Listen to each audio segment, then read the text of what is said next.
Ride through the city like Brennan Schaub. I'm on a mission to get it all. Ride through the city like Brennan Schaub. If you ain't thick, please don't get involved. And now, Brandon Thiccc Boy Schaub. What is poppin', thickies? It is Monday morning, live from Calabasas. Not live, but it's live for me right now, you know? So that's cool. Big week for your boy, man. Big week for your boy. My special, the Gringo Papi, drops this Thursday morning on Thiccc Boy YouTube. It is 30 minutes of pure fury. Lighten up my Latin family. Kids, girl, grandma, everybody gets it. So hopefully you guys enjoy it. Here is a sneak peek at my 30-minute special that drops this freaking Thursday on YouTube. It is the Gringo Papi. Enjoy. I'm married a Mexican, y'all. I'm the only person in my house who don't speak Spanish. My white friends never dated a Latino before. Go, dude, just freaking learn Spanish. Put a little effort in. Learn Spanish. How hard can it be? I'm all, bitch, I am 38. I struggle with English at times. God, you know I had to do it big. Like my women, like my checks, so make sure that it's thick. Keep it real and make them stand out like comedian. One of my boys goes, dude, Papi, get with a Latina, bro. You know why? Because they're fun and they're spicy. You know what spicy means? They're assholes. That's what that means. I decided to go on a keto diet. If you know what keto is a diet where you can't eat Mexican food. That's the diet. Mama, what are you doing? I know you know. I'm on keto. Cabron, look. Taquitos. It's keto, bitch. Everything you eat. Bean cheese, bean cheese, bean cheese, bean cheese. I'm just going to carb load year round. We're all going to be built like armadillos. The other thing you should know about dating a Mexican, nobody told me this. There's me flaming hot Cheetos all over your house.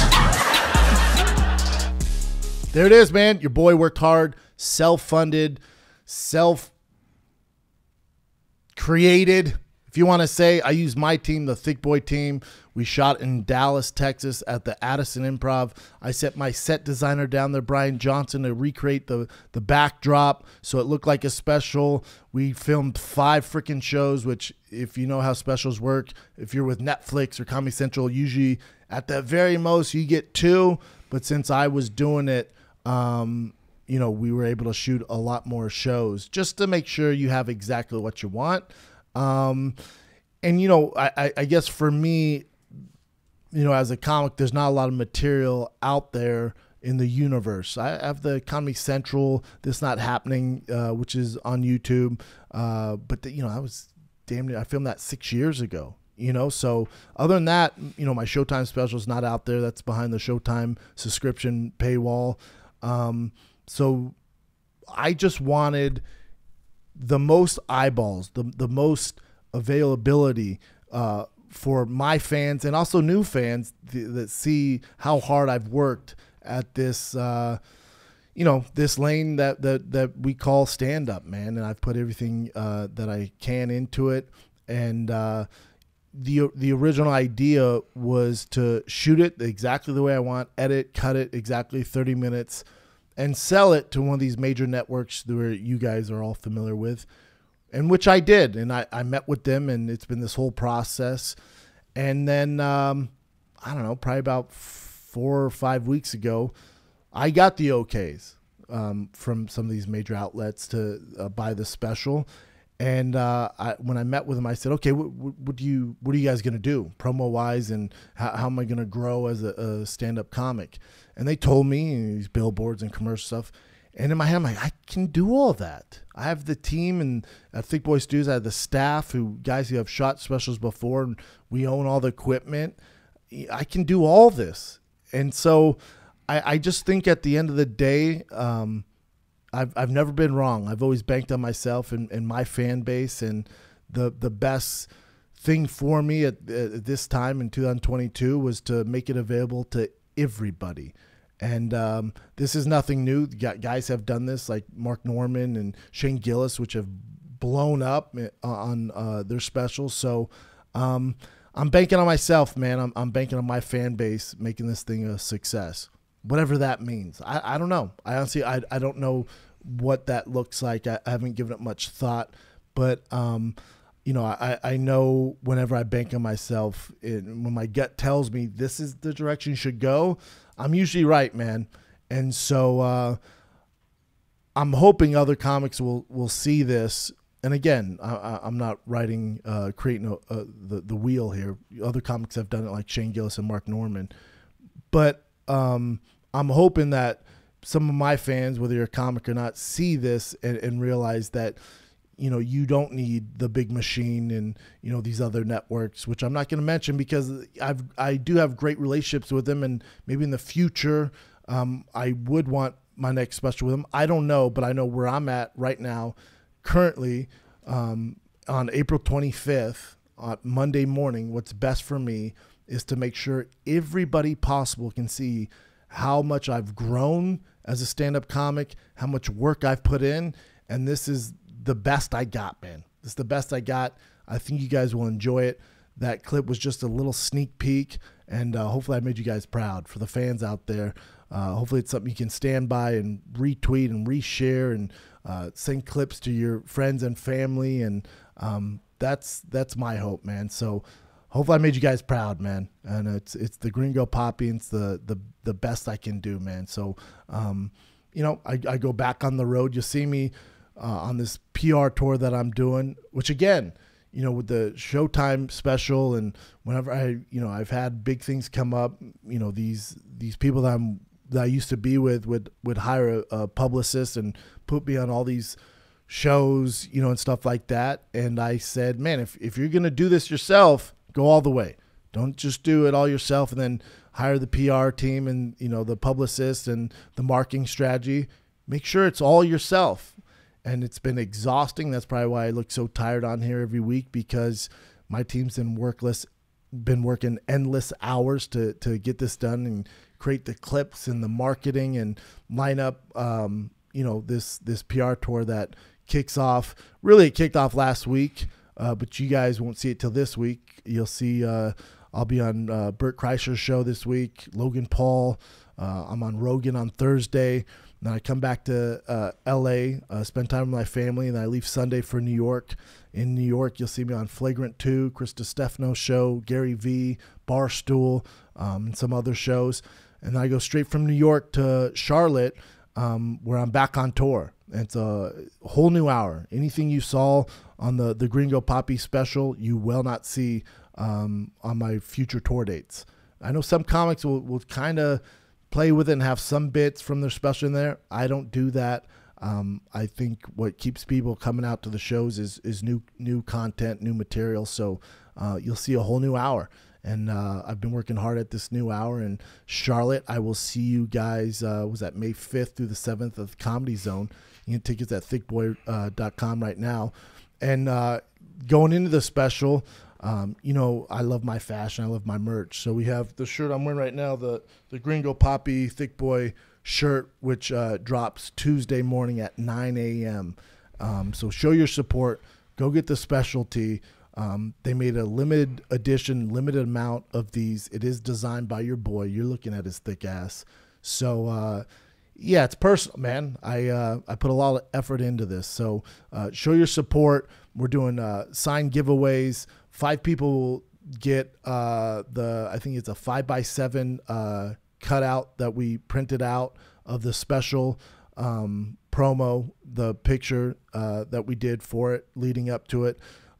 So 5 people will get that signed plus a bottle of Tiger Thick, and they're going to do this giveaway based on using the hashtag #TheGringoPapi, and show us on Thursday the most creative way you're watching the special, and the 5 most creative best pictures on Instagram using the hashtag. My team's going to go through, and our 5 favorites, which the entire staff is going to pick here, the 5 favorites that gets voted our favorite, you're going to receive that signed 5x7 poster and the Tiger Thick whiskey as well. And then the rest of the people that participate, I think we're doing over 200. I'm signing today over 200 5x7 posters of the Gringo Papi cover art. You'll get those in the mail. So that's what we're doing, man. The hashtag is #TheGringoPapi. Blast it out. Share with your friends. Hopefully you guys dig it. And Charlotte, I will see you May 5th through the 7th. And then Philadelphia, Europe, May 19th through the 21st. And then in June, I'm in Portland, June 9th through the 11th. But Charlotte, you're up next. And I'm excited, man. I'm excited. I work my ass off, and I know you guys know that, and you'll see it in this special. The Gringo Papi drops Thursday morning, and your boy is going on a PR tour that I've set up completely myself. So let's see how it goes, man. But I think this is the route for your boy. We'll see. And again, I don't know what success means when it comes to this stuff. I really don't. I don't. So you just put it out. You hope for the best. You hope people watch.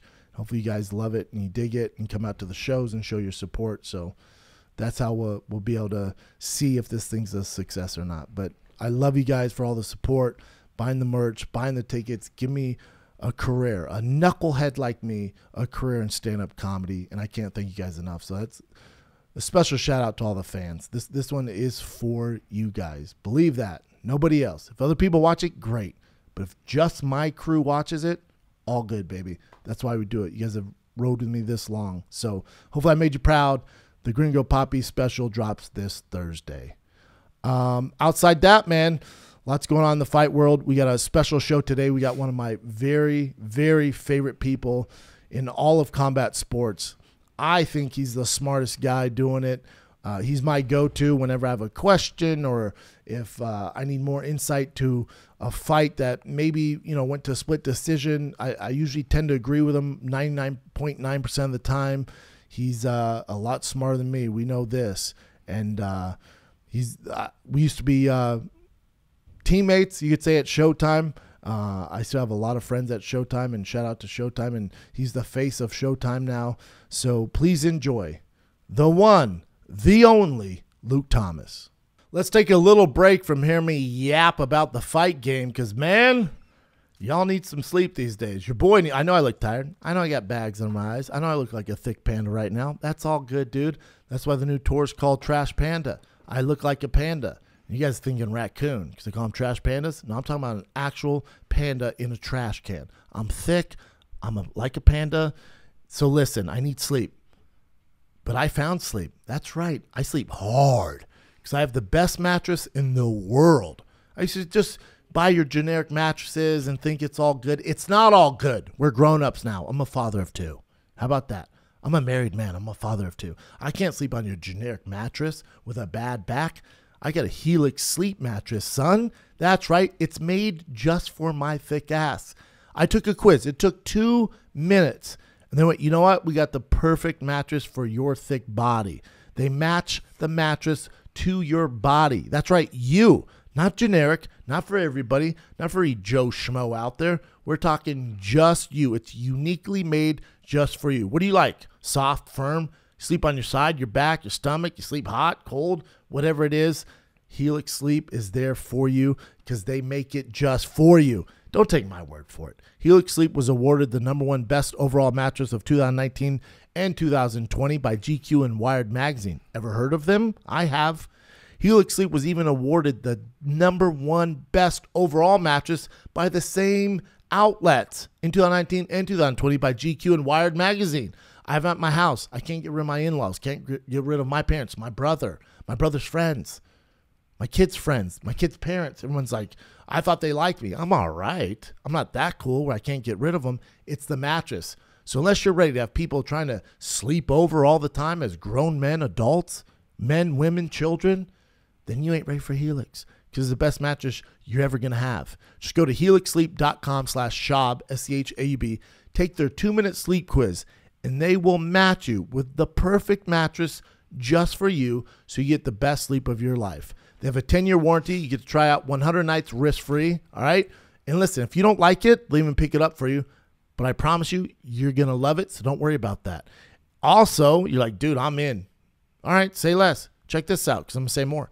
Helix Sleep is offering up to $200 off all mattress orders and free pillows for the listeners and viewers of the Schaub Show. helixsleep.com/Schaub for $200 off and free pillows.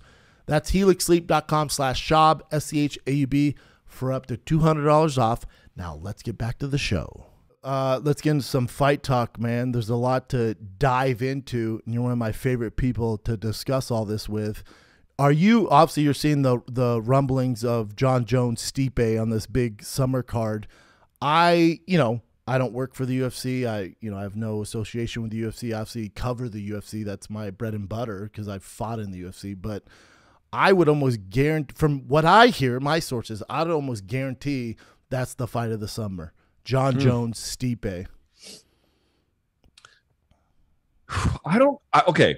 So in theory and in actuality, in all ways, I do really like this fight. But for me, and I guess this is the intrigue, but it's also intrigue and also like a little bit of trepidation.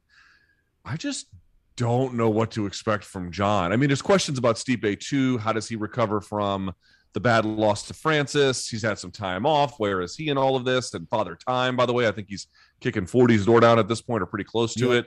So there's plenty of questions on Stipe's side, but dude, the questions on Jon's side are absolutely enormous. The last time we saw him, I thought he lost that fight to Dominic Reyes. I know it was close. It's the only time I've ever scored a fight not for Jon that went to a decision. I know some folks did for the Gustafsson fight. I did not. I thought he beat Gustafsson, but either way, I'm just sort of pointing out, I thought Dominic Reyes beat him cleanly.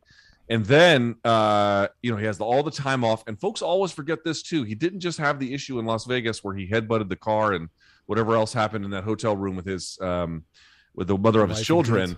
Yeah. But then prior to that, during when pandemic was at its like peak and there were still quarantines and shit, remember, he was arrested in downtown Albuquerque when Albuquerque was abandoned, basically, firing off, allegedly, guns into the air, and then he had the bottle of Recuerdo in his car, and they didn't make him really sit through any of the legal process because there was concern about jails being overcrowded and COVID spreading through the prison population or whatever. So they just let him ride. It's like, dude, I'm not saying that I'm not here to like weigh in on the legality of it or what it all should have happened. I'm just saying, shit, man, time off plus a new weight class, plus those two other things in there, plus was his performance declining at the end of light heavyweight, I think that it was. What kind of Jon Jones are we going to get? Boy, good fucking question, because I don't have an answer for you. I have no fucking clue what he's going to look like. But to me, that's what makes this so exciting. Because with Stipe, there's a lot of questions to be answered. With Jon, who I think is the greatest we've ever seen inside the octagon, going to heavyweight, and him having this time off, then obviously all the legal troubles, and he's put on weight. Stipe has put on weight. I don't know if you've heard DC talk about it, but I talked to Chael about this too.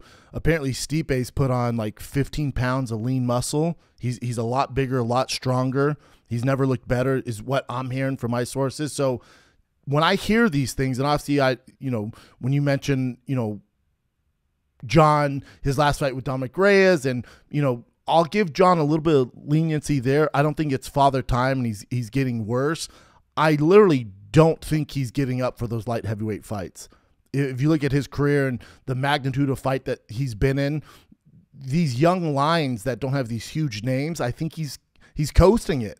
And there is, some, weight too that he might have lost that Dominic Reyes fight, man. You go back and score that thing. It's like that was not a good looking Jon Jones. So maybe I'm just biased. I do think Jon kind of coasted his way through that. Somehow still got it done, which is insane. But to me, the question of unknown is what makes this one of the greatest heavyweight fights of all time.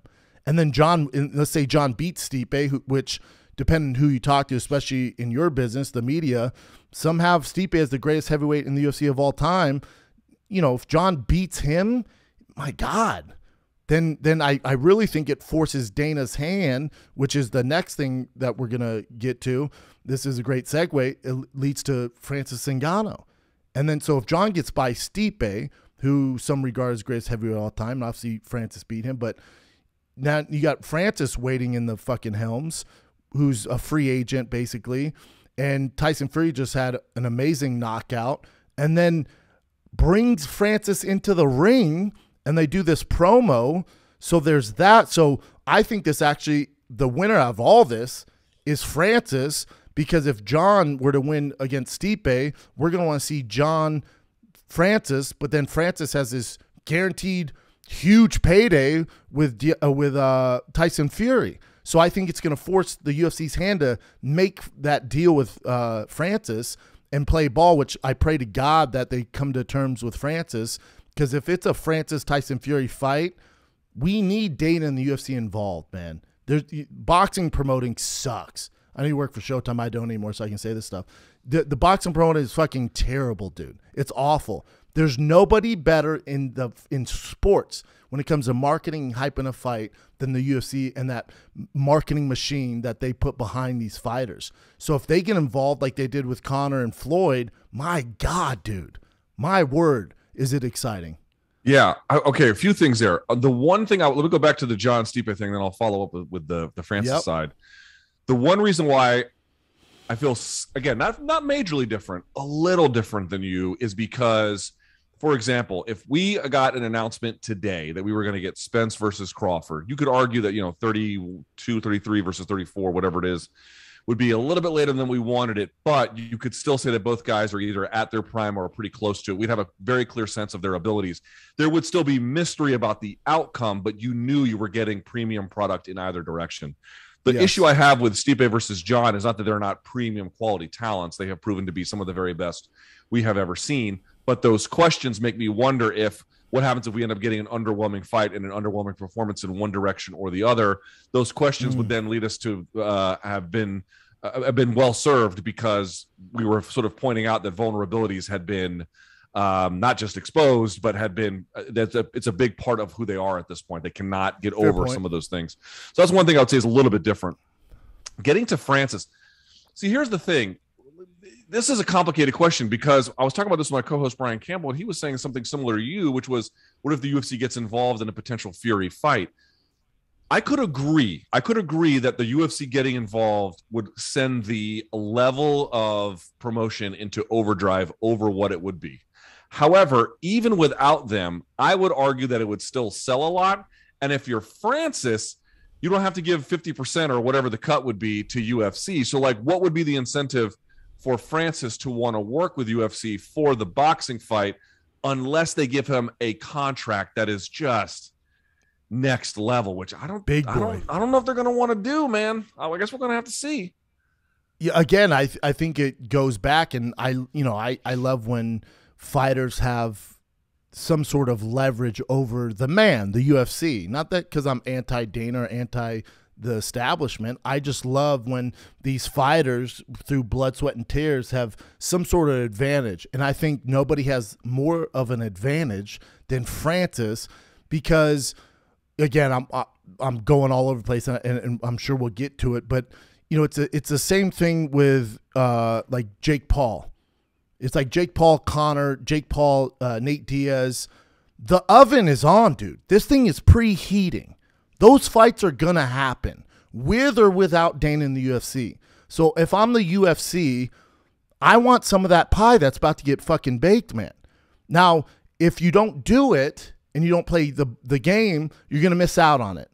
But if you're just cool and you somehow come to agreement with these huge names, the biggest names in your promotion, you're going to get a share of this. So it's either you get some of the pie. You're not going to get all of it like you're used to, but you're going to get some of it and you'll be associated with it, which is great for the brand, or you get nothing. Either way, that oven is preheating.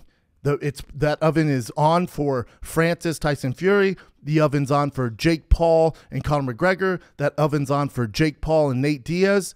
Those are happening whether it's now or in 2-3 years. So if I'm the UFC, I think for the first time, because of Jake Paul and because of Francis, they've taken these risks and it's paid off, that they have this leverage. And if I'm the UFC, I'm sitting there in the morning Monday meeting going, guys, I know we don't typically do this, but that pie is going to get baked, man. Let's get in on this pie. I know usually we take 50%.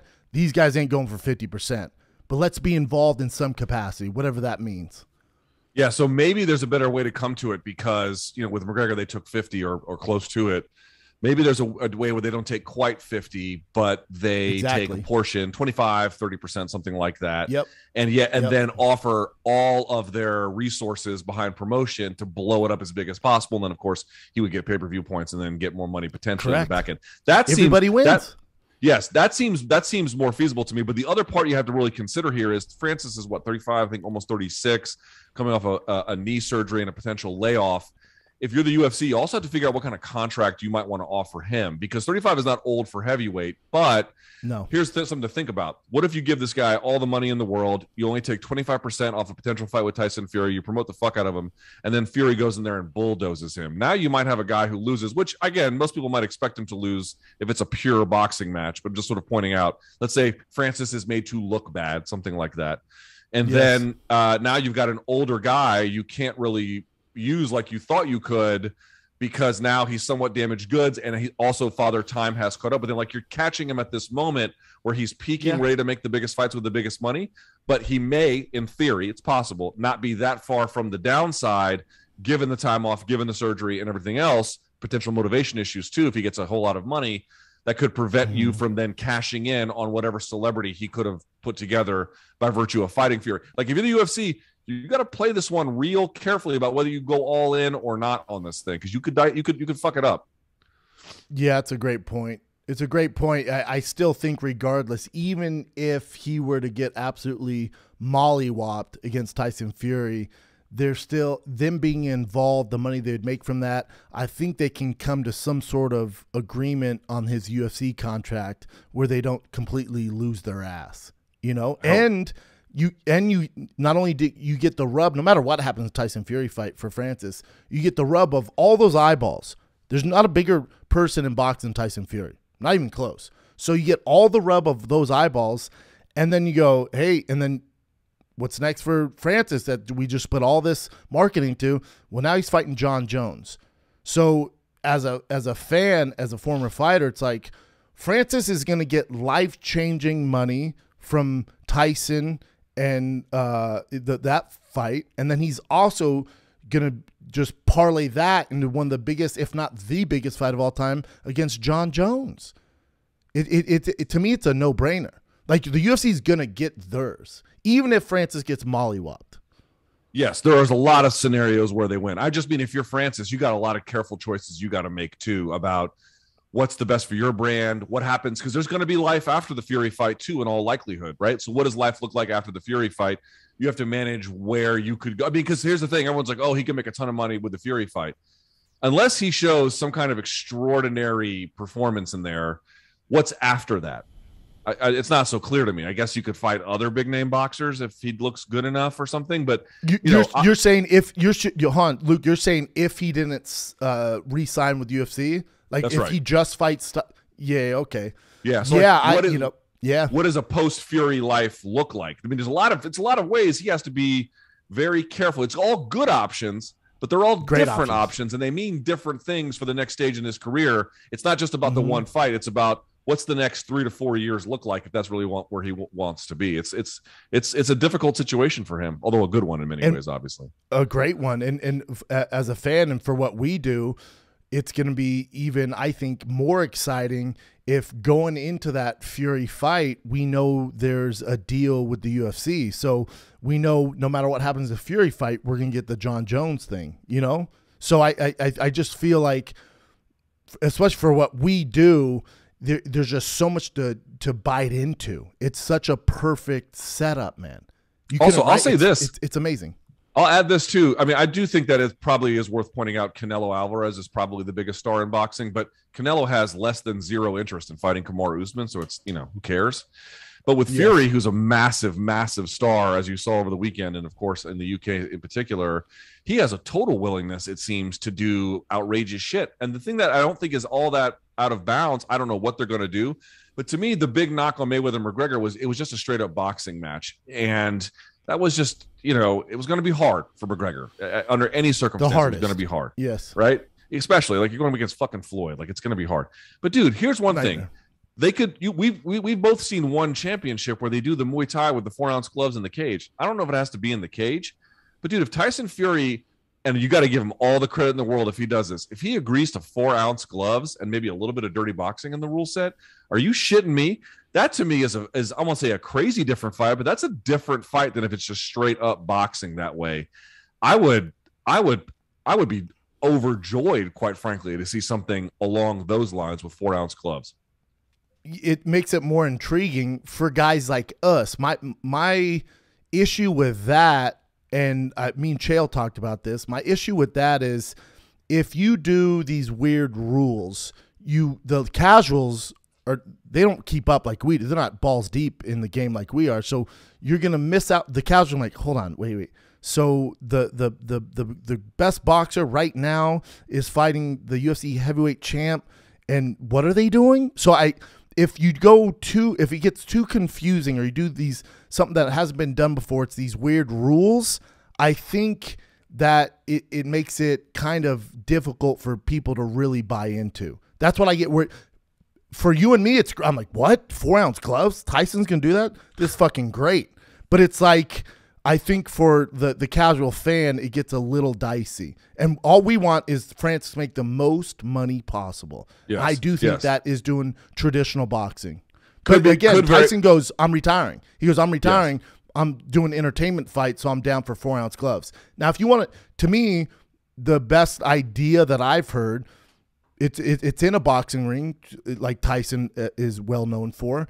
And the only changes, everything's the same, round's the same, the corner's the same, everything's the same, but they're in 4-ounce gloves. I'm in. Yes. Yeah. If you want to keep it where it all looked kind of the same, except for there's just a switch in the gloves. Even that to me, and again, you're right. I can only speak for my consumer preferences as a consumer, because, Francis versus Tyson in a boxing fight, Francis's chances are just not great. And even with 4-ounce gloves, I would say his chances aren't great. But I would say it gets equalized a little bit by virtue of Francis's outrageous motherfucking power with the 4-ounce gloves. Yes. Dude, again, there would have to be some market research for the promoters to figure out what's what. Either way, Francis making the most is what we want. But I got to tell you, personally, I'd be significantly more intrigued if they went, at least at a bare minimum, just if nothing else, the 4-ounce gloves as opposed to 8, 10 or whatever. Me too. I'm all in. Yeah, take my money. I'm freaking in. Now, are you obviously you're a purist to some extent? Are you a fan of the Jake Paul stuff and the Logan Paul stuff? Like, are you all for it as far as, Jake Paul and, he was just 2 weeks ago. I was with Logan Paul last week doing his show, promo for the special, but Jake Paul came to my show at the Improv and we were talking in the green room. And I've said this on this show and I said on Logan Paul's show, but me and Jake are, just talking. I get off stage and he's back there and we're shooting the shit. And he goes, hey man, you think I have a chance to get in that Conor McGregor fight? And I said, I do. I actually do. The UFC, especially Dana, he's a businessman, and he never said no. The door is open. I said, but the caveat there is your terms. You mentioned that if you beat Conor, Dana has to change forever fighter pay. I said, and I get why you're doing that, and that's obviously the knock on Dana. I get all that, but you have to realize. I said, let's exaggerate here. Let's say Dana, which they're not, but let's say Dana makes $100 million off of you and Conor. Dana alone makes $100 million. The UFC does. He's still going to lose money if he changes the fighter's minimum page forever. If you think about it over the course of 10 years, you're talking potentially billions of dollars. How many fights they put on a year? Billions of dollars. So it makes no sense. And so I thought Jake was doing the fighter pay thing as kind of, a marketing thing to get under Dana's skin, because the number one thing people come at Dana for, and which even I've backed off of, because I'm not their accountant. I have no idea what it takes to run the UFC. I don't know. I have no clue. But when it comes to Jake, I thought he was just doing it as kind of a marketing play to get fighters and people on his side, because, he gets so much hate. And when I told him that, he goes, then I won't do it, man. Like, what do you mean? He goes, if you don't change fighter pay, I won't even entertain it. I'll just fight Conor when he's out of his contract and then take care of the fighters on the undercard. One of the reasons I'm doing this, obviously it'd be huge in the UFC, but I'm doing it to change the game and make sure these fighters get taken care of. I went, oh shit, you're serious about this? He goes, yeah, man, I won't do it if you don't agree to that. That's admirable. I've had right? I've had a halfway or I would say maybe 75% change of heart on Jake Paul. So I'll say the good part first and the part where I haven't had a change at the end. Hear it. So the first part I would say is, remember, you have Amanda Serrano, Katie Taylor this weekend, which with the MVP Promotions, which is his promotional company, along with Eddie Hearn, is putting on at Madison Square Garden. I mean, that's big, dude. He has blown up Amanda Serrano's profile more than anyone else has, including herself. She needed a little bit of help, obviously, and Jake came in and has done wonders for her. That's an important fight in the history of women's boxing. I give him all the credit in the world for what he has done to not merely raise her profile, but to not just be a complete taker in the sport of boxing. So I'll say that. I think that's pretty admirable. Which is rare. And the second part is I worked a couple of his shows when he was doing them with Tyron Woodley, and I found out, like, dude, for folks who may not realize this, dude, Jake Paul ran 50% of everything you saw. Everything you saw, he had a hand in, from the weigh-ins to how the fights looked, the arena, everything, the promotion, how it looked. I mean, he wasn't hands-on with the editing for, some of the Showtime stuff, but you get the idea, dude. Like, him and his company were majorly involved in that. He's got smart people around him. Like, I do have respect for his hustle and the vision and then the execution. Now, the part that I just can't come around on is, do I think he's a good boxer? No. Do I think he's ever going to be a good boxer? No. He's not. And I found that his fights with Tyron were, except for the knockout in the second one, were largely pretty boring. That would be my criticism. It just didn't entertain me. But I don't hate on his hustle. I definitely don't hate on what he's doing for boxing. And the last thing I'd say is, when his brother Logan was fighting KSI on DAZN, this was not the first one they had, but they had a subsequent one where he was on DAZN.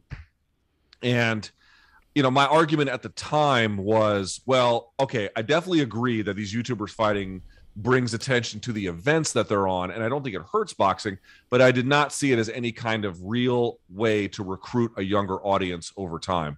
They have done subsequent studies. Well, I got to tell you, I thought that was true. But the subsequent studies have shown, dude, no sport has added a bigger portion of the youthful audience in the last 10 years than boxing. It's had the most growth. Really? And and people under 25 years old. I don't know what else you could trace that to other than this YouTube crossover phenomenon. Now, I still am skeptical that someone watches Jake Paul and then goes, ooh, I want to see Errol Spence versus Ugas. I don't quite understand that connection. But the amount of young people watching boxing relative to what it was 10 years ago is massively increased. You got to give him, at least among some other folks, you got to give him credit for that as well. And I do. I just don't find his boxing very entertaining. You didn't find it entertaining when he fought Ben Askren or when he fought the basketball player, when he just starched him?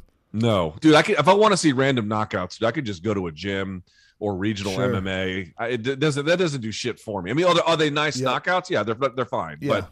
But was I entertained? No, I was not entertained. Agree. It'd be tough to pay $80 for that if that's what he was going to do. He is in a, I don't want to say tough position, because he definitely calls his shots, and it's obviously his promotion, stuff like that, and he has to be careful the route that he's going to go, because he wants to be taken serious, so he has to fight guys that the fan base takes serious. And I told him this in person. I said, he called out Michael Bisping. I said, that's not the move, man. To me, that's not the move. I said, you're calling out a guy who's not only is retired, but also has one eye. He has one eye. He has some injuries, and I know he doesn't get your numbers as far as what you do on your podcast, or what your brother does on his podcast and your Instagram following, but he's parlayed his career into something pretty cool, man. Especially for guys like us. Like, Bisping's killing it, man. He's in his own lane. He talks a lot of shit, but if you're looking for that validation, I don't think that's it. And I also think that I know you see this older guy and he has one eye. Bisping's fucking tough, dude. If he took this serious and Bisping was some, form of his old self, the pressure he brings, like, Bisping can fucking fight, dude. You're talking about a guy that's no quit. It's just not in him. So, you're biting off a lot there, but you're also going for a guy who's completely out of the game. If you want those same accolades, and you also want the respect of the UFC fan base, go for Anderson Silva. He's active. He just beat Julio Chavez Jr., who's legit as it gets when it comes to boxing. Now, is he Canelo? No, far from it. The guy's 50 professional wins. His dad's, a fucking god when it comes to boxing. Like, if you're looking for those accolades and you want a tough opponent, It's Anderson Silva, man. That's your guy. He's one of the greatest, if not the greatest, to ever do it. And he's there. He's active. So to me, that would be the direction he should go if that's what he wants. Yeah. See, I don't know if that's what he wants. I mean, again, you know him better than I do, but I asked him once, what's when it's all said and done, what's the goal in boxing? And his answer was quick and it was unequivocal. I think it was either 150 million or 250 million. But the point I'm trying to make is he didn't say shit about anybody's respect. He never said, I want to be a world champion. At least not to me. He didn't tell me he wanted to make sure that the fans knew he was number one. He was coming into this game looking to make a fortune in prize fighting. And then, potentially get the fuck out. And I got to tell you, he told HBO Real Sports, I don't know if it's true, although if it is true, it would be a function of what he made from his purse as well as through the promotional company. But he told them he made $45 million from boxing last year. I mean, I think what he wants at the end of the day is to get paid, which he's succeeding. I mean, here's the thing. I mean, everyone's like, oh, you got to fight Anderson Silva for the validation to prove. Yeah. The validation. That's right. It's a better way of putting it. The validation. And you're right. If he fought Anderson Silva and beat him, I mean, at that point, you really would have to give him a level of respect. But I think Anderson Silva would fuck him up, to be quite honest with you. It'd be a tough fight for him. Yeah, very tough fight. Yeah, I mean, at a bare minimum, it would not be easy. It would not be easy. And I would favor Silva to win. Also, 100%. The other part, too, is, listen, man, this dude has used MMA to boost his profile more than anyone maybe ever. Floyd genius. Was the first guy. It's genius. Yeah. Floyd was the first guy to piss off MMA fans to boost his profile, and then took the McGregor fight. Dude, here comes Jake Paul being like, let me see if I can follow that. And he is needling everybody along the way and getting shitloads of attention for it. And I don't think he has really any intention of fighting all the people that they want him to fight. Yeah, I do think and I've had conversations with him. I do think obviously money's the motivator, but I'm not saying anything that he wouldn't say. And I think he'll act like, I don't care about validation that, I'm making all this money. He does care. Trust me, he does care. He wants that acceptance. He wants to be taken serious. Even though he goes, I don't give a fuck. I'm going to knock these guys out. I get it. And you're making all the money in the world. I know deep down he wants that validation. And he has to be very careful with the opponents that he selects, because to your point, I do not think Anderson Silva is a smart fight. And I know poking the bear, this fucking British bear and Michael Bisping. Be careful, dude. I know he has one eye, but I came up with Bisping. He's a fucking monster, dude. If you poke that fucking British bear, So and there was Tommy Fury over the weekend too.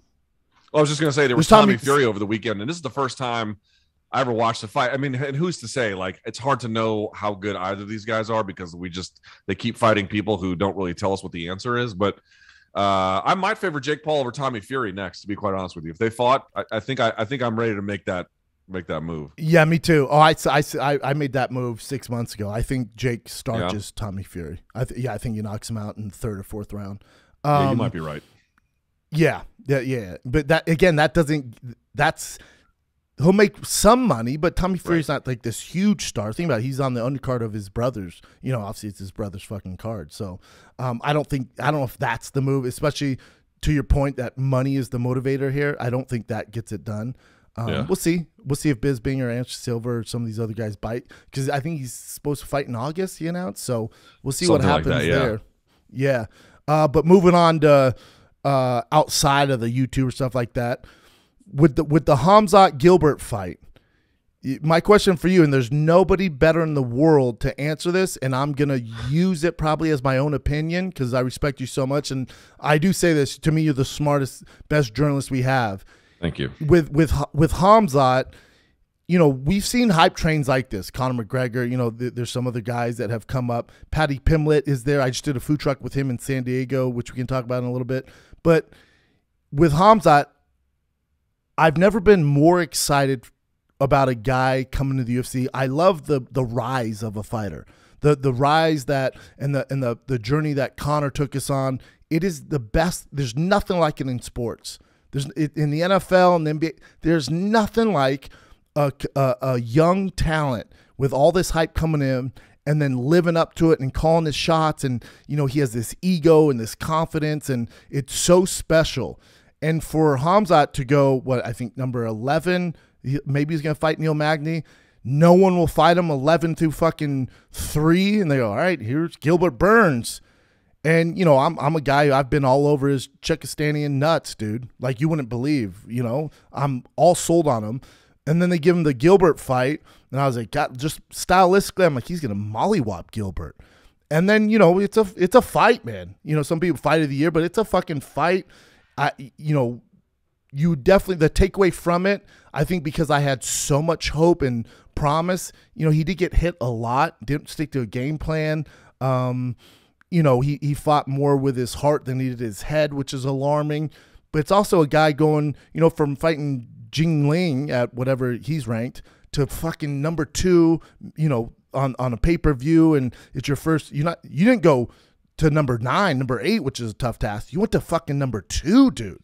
So my question for you is Khamzat what we thought, or does he still have some, you know, a ways to go? Is he ready for a Kamaru Usman, Colby Covington? Well, so I've done a lot of thinking about this one. And when you say, is he who we thought, the problem with the framing of the question is what I found out afterwards was that everyone thought 2 different things. Some people thought he was, you know, the son of the gods sent down to dominate mere mortals, and it would be a matter of time merely before this all happened. And then some of those people were like, huh, I guess he isn't that guy. Okay. Yeah, that was me. That was me. Okay. That was me. Which was a lot of people felt that way, in fairness. A lot of people, you were hardly alone. I was driving the train. Okay. Fair enough. On the other side is people like me being like, okay, he's obviously good. I mean, that's a yes. No, but how good is he? I mean, fuck, Gilbert's, you know, and I went down to South Florida, dude. We sat down with Gilbert and I saw his training, man, and I saw what kind of shape he was in and how he was talking. I was like, I don't know what's going to happen here, bro. Gilbert is not fucking around this time, you know? No. Here's what I would say. If you can beat Gilbert Burns in your 5th UFC fight and you fought like a jackass, even relative to what you're capable of, yeah, you are pretty fucking good. I do think he's ready for Colby. Not sure if he's ready for Kamaru. I guess we'll have to see how he does against Colby. But, dude, understand something. That was not Khamzat fighting. That was Khamzat fighting less than what he's capable of. Correct. His coach being like, what the fuck are you doing? What the fuck are you doing? Follow the game plan. He just punted on the game plan and then went after Gilbert. And, dude, he still won. Yes, of course. If the point is, you can't beat Robert Whittaker fighting like the way Khamzat did, which is a different weight class, I understand. But the point, but still, a guy like Robert Whittaker, dude, he doesn't make a lot of mistakes. He's not going to be baited into bullshit. He doesn't get caught with the same things multiple times, usually, right? Adesanya can do it. But he fights very disciplined, very strategic, very intelligent, but very, very aggressive as well. Khamzat did the opposite of that and still won. Point. So I would just try to point out, like, is he the very best guy in the world at 170 pounds? I don't know. But do I think he's ready for Colby? If he fights in a disciplined way, yes, I think he is very much ready for Colby. Yeah, and I say that, and this is the guy on the I'm literally leading this train to Kazakhstan or Chechnya. He's from Chechnya. Chechnya. I'm driving the fucking train from Chechnya to freaking Calabasas, dude. I said this after the fight. You know, clearly didn't fight smart. Just fought like like Leonard Garcia ish. Just literally just a dog, man. Literally just a dog. But he's lucky that it was Gilbert Burns. And that's not taking – I have Gilbert on Food Truck tomorrow. He's lucky it was Gilbert Burns and he eked his way out of that thing. Because if he doesn't learn from that these – I'll even say in the top 6, if you fight like that, 9 times out of 10 you're going to lose, dude. You got lucky, man. You got lucky that you were able to pull this out of your ass. Because if that same Khamzat shows up and throws the game plan out the window – there's not a chance in hell he beats Colby Covington. There's not a chance in hell he beats Kamaru Usman. Or even for that, there's not even a chance that he beats Muhammad, who could be next if they can't figure out with Colby. So at that tip of the spear, those top 5 or 6 guys, you have to stick to a game plan because you're not going to beat those guys. They're too smart. They've been in there too many times. They're too calculated. So I do think with his you know, the camp he comes from, that his coach who's phenomenal. I do think they're going to say, all right, you did it, man. You got out of your system. We're never doing that again, because that's not going to work next time. So I do have hope that he's learned and that he passed the test. We know he's fucking good. But if for whatever reason, I'm not saying he's not, but if he didn't learn and thinks he can continue to do that and sit on top of the cage while they're walking the octagon like it's fucking Friday happy hour, you're not going to beat Colby, dude. Colby's going to mollywop you, man. He has a game plan, and you got to come up with the game plan to beat a guy like Colby. So I do think the hype is real, but there is an asterisk being it's real if he learned from that Gilbert fight. I think that's 100% the truth. And the other part I would say is like, yeah, listen, you can say to him, okay, you got away with one. You got away with one. You were able to do this nonsense and you got away with one. But like, why did he even attempt that? Because I don't think he really fully understood that there are other people in the world that are also hammers like him. He didn't realize that. I don't think he fully accepted that. And then after the fight, what was the first thing he said? What was the first thing he said right after the fight? I'll never forget this. When Phil Baroni fought Evan Tanner got his shit rocked the entire fight, but was able to come back. And after the first one, the first thing Evan Tanner said when they put a microphone in his face, he was like, holy shit, that guy hits hard. The first thing I believe that Khamzat said was like, that dude is fucking tough. It didn't occur to him that somebody could do what Gilbert Burns can do. So to your point, now that he knows these dudes in the top three, they're not just going to fold like a lawn chair. You have to be disciplined. Otherwise, they will just simply take over you. I think you're right. I think if he takes this as a learning experience to then drive forward, he'll be fine. Always remember, different scenario, different kind of significance. But when John Jones was good enough to just watch YouTube and then beat guys in the UFC, that was fine. But to take his game to the next level, he went to Jackson's. He had to do something next level. Of course, Khamzat already had a good team, but getting back to what they're telling him to do is only going to be good for him. And I think he probably will learn the lesson correctly. Yeah, I think you will. Do you think the UFC figures it out with Colby? You know, me and Chael were texting back and forth.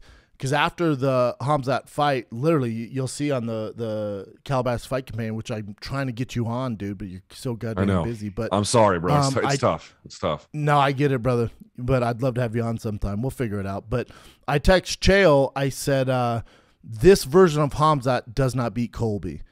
And Chael goes, agree, but I think Khamzat's going to learn this, you know, is just the dog in him, which you want to see. But he said, I don't know if we get Colby next because he wants to get paid like Masvidal. So and they want to put him on that huge ABC card, which would be amazing, dude. To be on ABC and have Colby and Khamzat, and Colby, who doesn't care about haters or any of that negativity, he's gonna, even though it's not Russia, he's gonna make it USA versus Russia and Trump and that. I'm all for it. Sign me up. It's gonna be chaos. It's so much fun, dude. But Chael was like, hold your horses, man, because Colby ain't fighting anybody till he gets paid what he's worth. That's not happening. And I don't. And he goes, and I would tell you, I don't know what direction it's going right now, but I promise you, Colby's not going to fight unless he gets what he's paid. Man, I hope he does. But like, what leverage does he have? Okay, they want to make the fight. I understand they want to make it on ABC, even better.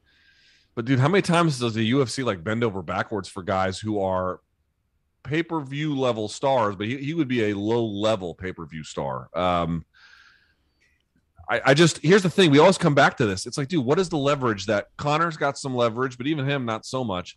I go back to it all the time in terms of how the UFC makes their money. It's so much contractual pay. It's not volatile in the way that it used to be. What is the way you're going to convince them to do it? And you can sit out, but they just, dude, they're arguably a monopoly. Like, what is one or two people sitting out going to do? It's going to do fuck all. So I hate it for him, but I hope he gets paid. Like, Colby, you can like him, you can hate him. He's a good fighter who deserves to get paid what he is owed. But I don't know if he's going to get it this way. I'd love to be wrong. If you're Colby's management, wouldn't you just say, you guys paid, Masvidal this much, like you paid Masvidal. Yeah. He's beat him. So, and also I do think there's a world where, obviously Colby has the charges against Masvidal, being sucker punched at the restaurant in Miami. If I'm the UFC, I go, hey, dude, Masvidal is a big star for us. If you carry on with these charges and actual press charges, felony charges, we lose out on a huge star. So if I'm Colby, I'm like, I'll drop the charges just to agree to the money here. I'll fight Khamzat, whoever you want. I'll drop the charges, and you're getting you're getting me, you're getting the Khamzat fight on ABC, you're getting Masvidal, where the fuck you want to do with him. Play ball a little bit here. So I think Colby has a little negotiating power there. I don't know his exact numbers on pay-per-view in the draw. I think it really depends on who they put Colby against. I don't think Colby's powerful enough just on his own to headline. He has to have an adversary. There has to be a story there. It's very WWE. He has to be the heel. So, they're going to have to figure out that. But I do think he has a little bit of leverage going, I'll drop the charges, no problem. Pay me what I'm worth. Maybe. Yeah, that's an interesting angle as well that I hadn't fully considered. Although the other part is it could work the opposite, right? It could go in a situation where UFC says, hey, we want to book you against Hamza on ABC. And he's like, yeah, eat shit. Pay me. They're like, no, we're not going to do that. In which case he's like, right. So I'm just going to go and extract wealth from what Jorge Masvidal has accumulated through, lengthy and difficult court battles. I mean, I doubt he wants, that's the other part too, is like, does he really want to spend a lot of time in a courtroom fucking with this? If there's a way out of it, I would imagine not, because lawyers are expensive too. Also, weirdly, Jorge pleaded not guilty. Boy, I wonder what his defense is going to be for that one. That's going to be interesting, but neither here nor there. Yeah, maybe, because if he doesn't have, I'll say this: if he can't really convince them to be like, "Hey, I'll play ball if you play ball," if that doesn't work, what would be the mechanism you would point to that Colby could get himself paid? I candidly don't know. I really don't know. I guess the move would again, but you're comparing apples to oranges. He'd go, well, I beat the shit out of Masvidal. What are we doing here? And you're paying him all this money, and the UFC goes, yeah, it's not even about winning or losing. Right. It's about star power, dude. So, I don't know. It's going to be tough. Hopefully his management's figuring it out, man. Yeah. Hopefully they're figuring it out. Because if they don't, a guy who's coming off a huge win off Vicente Luque, the card was awful, but that main event was great. Vicente Luque, Muhammad, you got Muhammad, who's like, give me Khamzat, dude. Give me Khamzat. I'm right there. I've earned the shot. Give me Khamzat. Now, can you do Muhammad versus Khamzat and ABC? Just say it out loud. Let me know if the public's gonna buy it.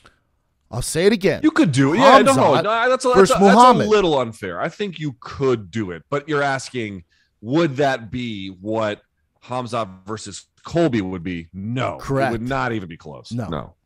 Not even close. And ABC, we got to go all out here, Daddy. You know what I'm saying? It's ABC. Yeah, like, dude, Dana was right. Like, that's the perfect main event for that occasion, right? That's the perfect main event for that occasion. It's good. But they got to get Colby's compliance, and him and Dana haven't always seen eye to eye, and he fought Jorge with no pay-per-view points. I'd be bitter if I was him, to be quite honest with you. I'd be super bitter about it. Me too. I hope he gets paid, man. I really do. Me too, brother. I'm almost done with you. I know you got to do one of the million shows that you do every day. You too, motherfucker. You got like 50,000 podcasts. It's crazy. I know. I'm exhausted. I hate hearing myself talk. And then in this PR tour I'm going on, by the end of it, I'm just gonna blow my head off. But anyway, that's cool. I had Patty Pimlet on Food Truck. His manager hit me up with, we're in San Diego. So I go, man, will we shoot in Calabasas? And he's like, dude, it's too far. Patty's too busy with training and doing everything he's doing. Can you guys get to us? So I'm like, let me talk to the team. Literally a day notice. I go, let me talk. Same with Volkanovski. His manager hit me, hey, dude, we're in LA. We leave Sunday. I'm on tour in Phoenix, dude. When do you want to shoot on Easter Sunday? Oh, these guys are savages. Easter Sunday. My girl's like, you're doing what? I was like, I know. Let's hide the eggs, right? I'll dress up as the rabbit. We'll hide the eggs, and then I got to go work, and I'll be back. But I got to go shoot this thing with Volkanovski. So we get it done on Sunday. Patty Pimlet's team, I find a food truck, the best food truck we've ever had. They came so highly recommended. The guy's like, yeah, we're down. So we pulled off with Patty Pimlet. It's one of my favorite interviews. I don't know if you've interviewed him. He's such a good person. he has that thing about him where, you know, he just has it. Like, I've never had a guy, I don't know if you've had this, where you're interviewing someone and you go, oh, this kid got it. Because he'd rip these promos. And most fighters, you know, some have it, but when they rip these promos, Patty would look at the camera, not me. He would do it to the fans, into the camera. I'm like, God, this kid is a very fucking savvy when it comes to media. He knows exactly what he's doing. Calls himself the fifth Beatle with his haircut. And, you know, I knew he was a big deal. Talking to his manager, I didn't realize how big of a deal he is. And I asked Patty about this, and it's kind of if there's going to be a knock on Patty, you know, you look at his first fights in the UFC, and obviously he had a lot of hype behind him coming to the UFC. And what's interesting about him, again, talking to his manager, hopefully I'm not aligned sharing this, the UFC tried to sign him 2 years before he signed with the UFC because he was making so much money in Cage Warriors, being the face of it, and fighting in Liverpool, selling out these huge arenas, that he's taking a pay cut coming to the UFC. So for 2 years, you know, Sean Shelby and those guys were trying to sign him, and his manager and Patty were like, we're good, man. We don't need to go over there. And then finally he's like, all right, let's see what it's all about. Let's do it. So they came to agreement, and they were saying, you hear it on Food Truck, that Patty makes, and it's not even close, and Sugar Sean's the same way, Patty makes 20 times the amount of money in a month not fighting than he does fighting in the UFC. That's how big this kid has gotten, doing appearances and doing all the shit that he's doing, his deal with Barstool. But going back to, you know, the one knock on Patty, and I'd love to get your opinion on this, you know, there's hype trains like Hamzat, who's literally molly-whopping guys. You look at his CompuStrike numbers, it's before the Gilbert fight, you're like, Jesus, the guy doesn't get touched. With Patty, he's obviously not fighting the level of competition Hamzat is. And, you know, he's younger. He's also at a different weight division. You know, he's a 45er, really, he's a 55er. He's a 55er. And when I interviewed him, he's 210 pounds. You don't fight at 55. He's huge. He's bigger than me. I call him the original Liverpool thick boy. He's bigger than me, dude. He ate fucking 4 patties. Like, literally just went nuts. And then I go, you know, while we're eating, I go, hey, dude, I listen, I love food like you do, man. I struggle with it like you do. Obviously, you blow the fuck up between fights. I go, but if they called you for like a short notice fight, like this huge opportunity, you're screwed. And he goes, what? I'm not even trying doing the accent, but imagine this in the accent. He goes, what? He goes, why would I take a short notice fight? He goes, I don't need that shit. He goes, I'm not taking a short. That's never worked out for anybody. He goes, again, I make more money not fighting. Why would I put myself at a disadvantage? And he's saying this to the camera. I'm like, yo, this kid's a fucking beast. So back to the question I have for you. When you look at Patty, do you see the same hope, the same promise as you do in these other contenders, even though he's at 55? And obviously he's not fighting world beaters, nor should he, especially at the level he's getting paid. But what I told him, I said, the thing that makes me nervous is you've been hit in every fight.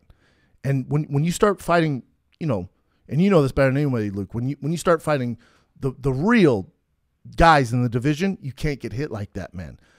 And his response was, I always need to get hit to wake up, to feel like I'm going to fight. I do it on purpose. And I also have, and he goes, and I'm not making fun of my opponents. He goes, I didn't respect those guys. I went in there to absolutely destroy and put on a show. Once I start fighting bigger competition, I'll start tightening it up. But right now I don't need to. I mean, far be it for me to tell a pro fighter what they should and shouldn't do, but to answer the question, I would say that that's probably a mistake. I think you need to, not that it will cost him necessarily in the short run, but that fighting the way you intend to in the future should be the way you fight now. And there should be a consistency about that, because that's the way your process is going to get the best when you need it. So that's just my personal opinion. But again, I'm sure that they're, you know, they know better than me, but that's the first thing I'd say. The second thing I'd say is, yes, he is defensively vulnerable. He gets hit an unnerving amount, and it rocks him an unnerving amount of time. So you're asking me, like, where's my hype on him? I am decidedly neutral. There are a lot of people who think that he interesting. is some kind of fraud, and there's a lot of people who think that he is the next thing of McGregor. I don't think there's a lot of evidence to conclude either of those things. The good part about what he has is he has, I would say, a very good ground game, legitimately quite good. I know he is trying to make that even better. He trains with Justin Flores. That's the jiu-jitsu coach of Ronda Rousey. I'm sure you know him. He's great, J-Flow. You can catch him on Instagram. He is phenomenal, and I've seen Patty's work with him. It's, dude, like, Patty's good. He's good. He's very good there. Yeah. But he has defensive vulnerabilities in the stand-up, and the kind that are a little bit again, they make you nervous. But I do think he can work on that. Taking these fights the way he is exactly the right call for this stage. I don't mind it at all. The only thing I would say is I don't think it's just the defensive vulnerabilities in the stand-up. I saw his fight, I think it was one of his last ones, one of his later ones in Cage Warriors. I want to say 2017-ish, maybe 2018-ish, against a guy by the name of Soren Bach. Soren Bach actually ended up after that fight going to Bellator. I think he fights on this Bader versus Congo card in France. Mm-hmm. Soren Bach had Patty took the fight to him early on, but then Soren Bach actually out-grappled him by the time they reached the 5th round. And it was actually Soren Bach who won. So to me, granted, that was a while ago, so I don't know how important that is. The only point I want to raise is there's a lot of people who love him because his personality is dynamic. He's got a really cool, interesting way of just sort of presenting himself to the world. And if he can monetize that, buddy, take it as far as you can, get every cent you can, not a bit of hate for me. But I think until he just does things against better opposition, the faith is, I'm not going to say misplaced because that's the word definition of faith, but to me, this confidence about like his inevitability, I would pump the brakes on that, but I'm not to declare that he is going to be some bust either. Let's see how the young kid does, and let's give him some time. In a year or two, a lot of this could go away, in which case, bitch, he's off to the races. Yep. No, that's a fair and smart opinion for sure. I think, one thing I do like is, Mighty Mouse said this. DJ said this.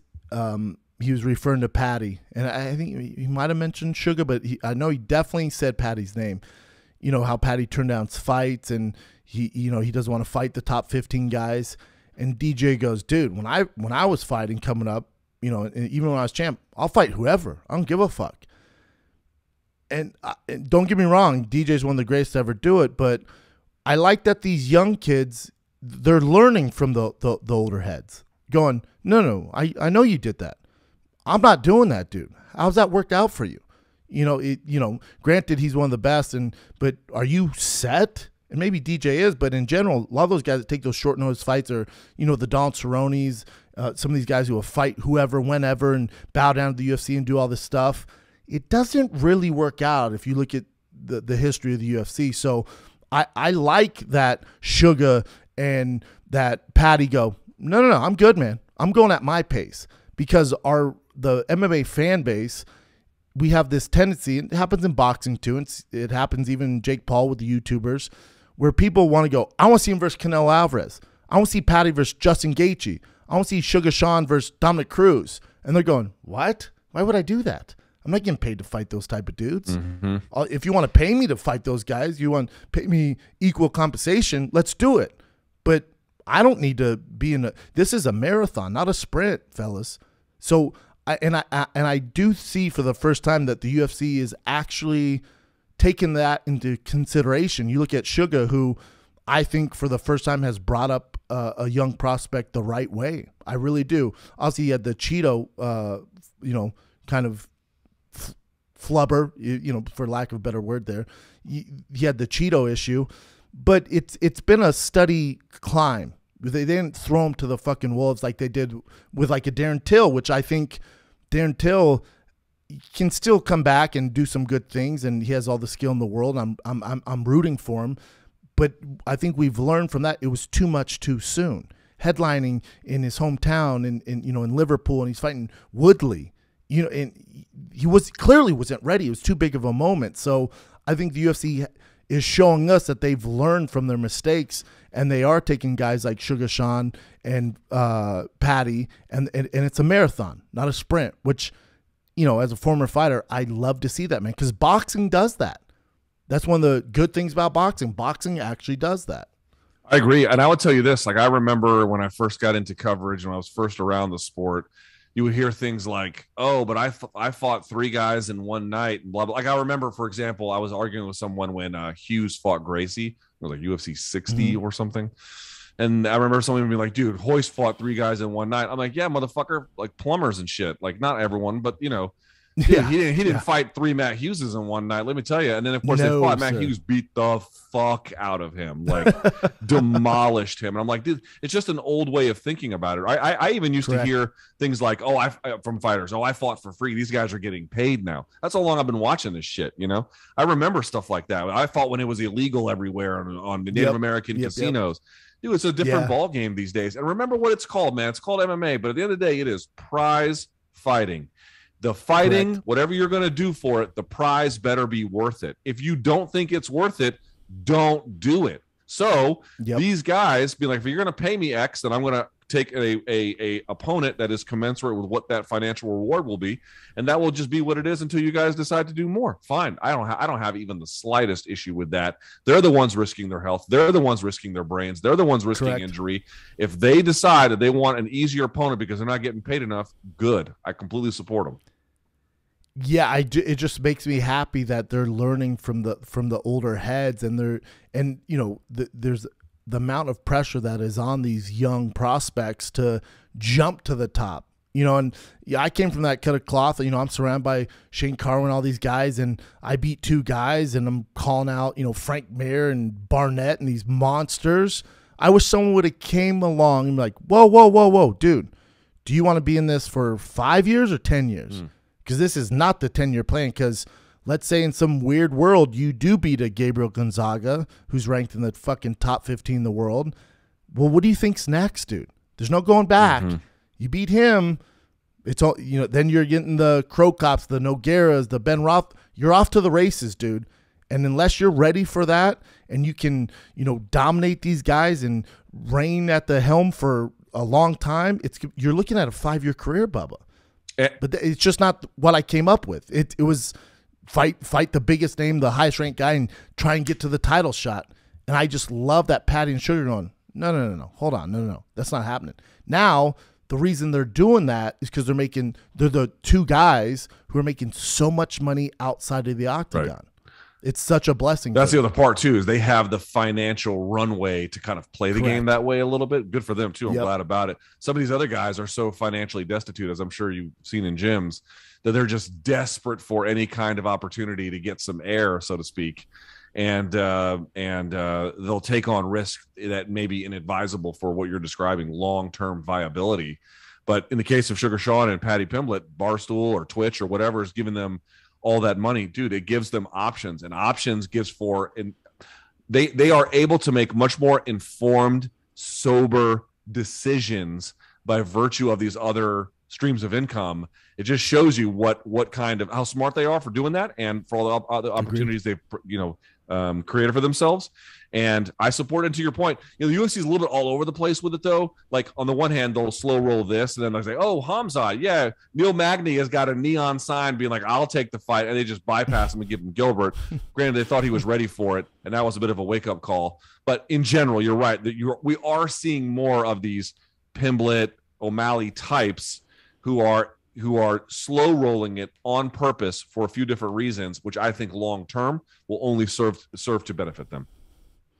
Agree, brother. Well, I'm gonna let you go, man. I know you're busy, and time is money for you these days, man. You're crushing it. Trying, brother. You're one of my favorite people to talk to, man. I say this from any microphone that I get in front of. I think you're the best we have in the business, man, and you're one of my favorite people. So I appreciate you taking the time, brother. Well, I appreciate you having me here on this new venture of yours. Same show, but new venture. And I don't know when I'll make it out to California, but I promise I will do my absolute best to find a free weekend, and we'll have a lot of fun. You text him, man. We'll make it happen. Appreciate you. Take care of that little one. Luke Thomas, everybody. There you have it. The very smart, the very knowledgeable, the very busy Luke Thomas. Also the very skinny. I'm not the only one getting shape around here. He looks fantastic. Mm-hmm. He was the thickest boy. He was built like a polar bear. Yeah. And now he is lean, mean podcasting machine, man. Luke Thomas looks fantastic. So hopefully you guys enjoyed that. Him and Chael, man, my absolute 2 favorite people to talk to. Rogan's up there. But those guys, man, there's just a chemistry when I talk to them that it's just always there. And, you know, when it comes to, I think the best part of my job is, you know, Luke Thomas is obviously huge in the space. Chael Sonnen's obviously huge in the space. Joe Rogan's the biggest in the space. They're all much more knowledgeable, much more, you know, they just have such a different opinion usually than I do. You know, I'm more of a hype boy about it, hype beast, fuck boy about it. And, you know, I don't do the research like they do. So I love bringing those different views into the show. And clearly my fan base is familiar with Luke Thomas. And if you're not, you are now. He is fantastic. So let's get some current events, Chin, and then get moving, dude. What do you got? Well, first, can we cheers to your special? Oh, thank you, sir. Yeah, for sure. Cheers. And to the fans. And to the fans. Yeah, really for to always the fans, supporting, but yeah. Yeah, it's been a grind, man. It is a beast when you drop a special. And for those LA locals, you'll see the billboard up off Hollywood Boulevard. I'm talking in the heart of Hollywood Boulevard. I'm sure one of the guys from the team is going to get a dope pic of that. I'll blast it on social media, but you'll see it. If you're local and you drive by it, send a pic, man. I'll blast that bad bitch out. And then you also see the billboards. I think it's off Sunset and Melrose. Wow. The Laugh Factory is going to put me on their billboards as well. So that's awesome. Yeah, so it should be cool, man. We'll see. I don't know if billboards do anything these days. It's more of a flex, if anything. It's more of a. It's like having. I notice them. Yeah, I notice them, but Yeah. I don't know if you notice and go, oh, there's a special, and you go to it. You know, it's more of a flex. We'll see. That's all it is. Like it's like having, if I put my face on a bus stop, they're all over. Is anybody going like, oh man, I need to call Frank Azar? My back hurts when I slipped at Tony Roma's too. I don't know if there's a lot of personal injury ones. Yeah. Yeah, sure. we'll see. It's all personal injury. There's that Mexican guy with a mustache. Yeah, on every everywhere. bus. But Yeah. see, we notice it. It's like Couldn't tell you his really name good. or the number or how to get a hold of him, but it works. Yeah, it works. Again, I don't know if billboards work. We'll see. We'll see. We'll see what. We'll see. And I don't know if we can. Again, if you're basing it just off views, if you're going, man, that came from the billboard. I don't know how we're going to prove that. The analytics will be tough. Yeah, so for me, the billboard, and I also took out a lot of marketing in the newspaper. Just kidding. What if I did newspaper magazines? Magazines. The whole marketing came from newspapers and magazines. Okay. Hilarious. And VHS tapes. We also were in a lot of VHS tapes. Blockbusters. I'm all over the blockbusters. Isn't there just one, Brendan? Yes, there is. So, yeah. One last one. We'll see, man. Yeah. All right, what do you got, Jim? So there were some fights over the weekend. You talked to Luke about, I'm sure, a lot of these. But so Cyborg, once again, won. That was a fun fight, though. That Arlene Blankow, dude, tank. Yeah. And she, granted, she took some heavy shots. I think she got mollywopped in the second. The only reason it wasn't 50-45 is Chris Cyborg kneed her when she was down illegally, so they took a point from Chris. Other than that, pretty dominated fight.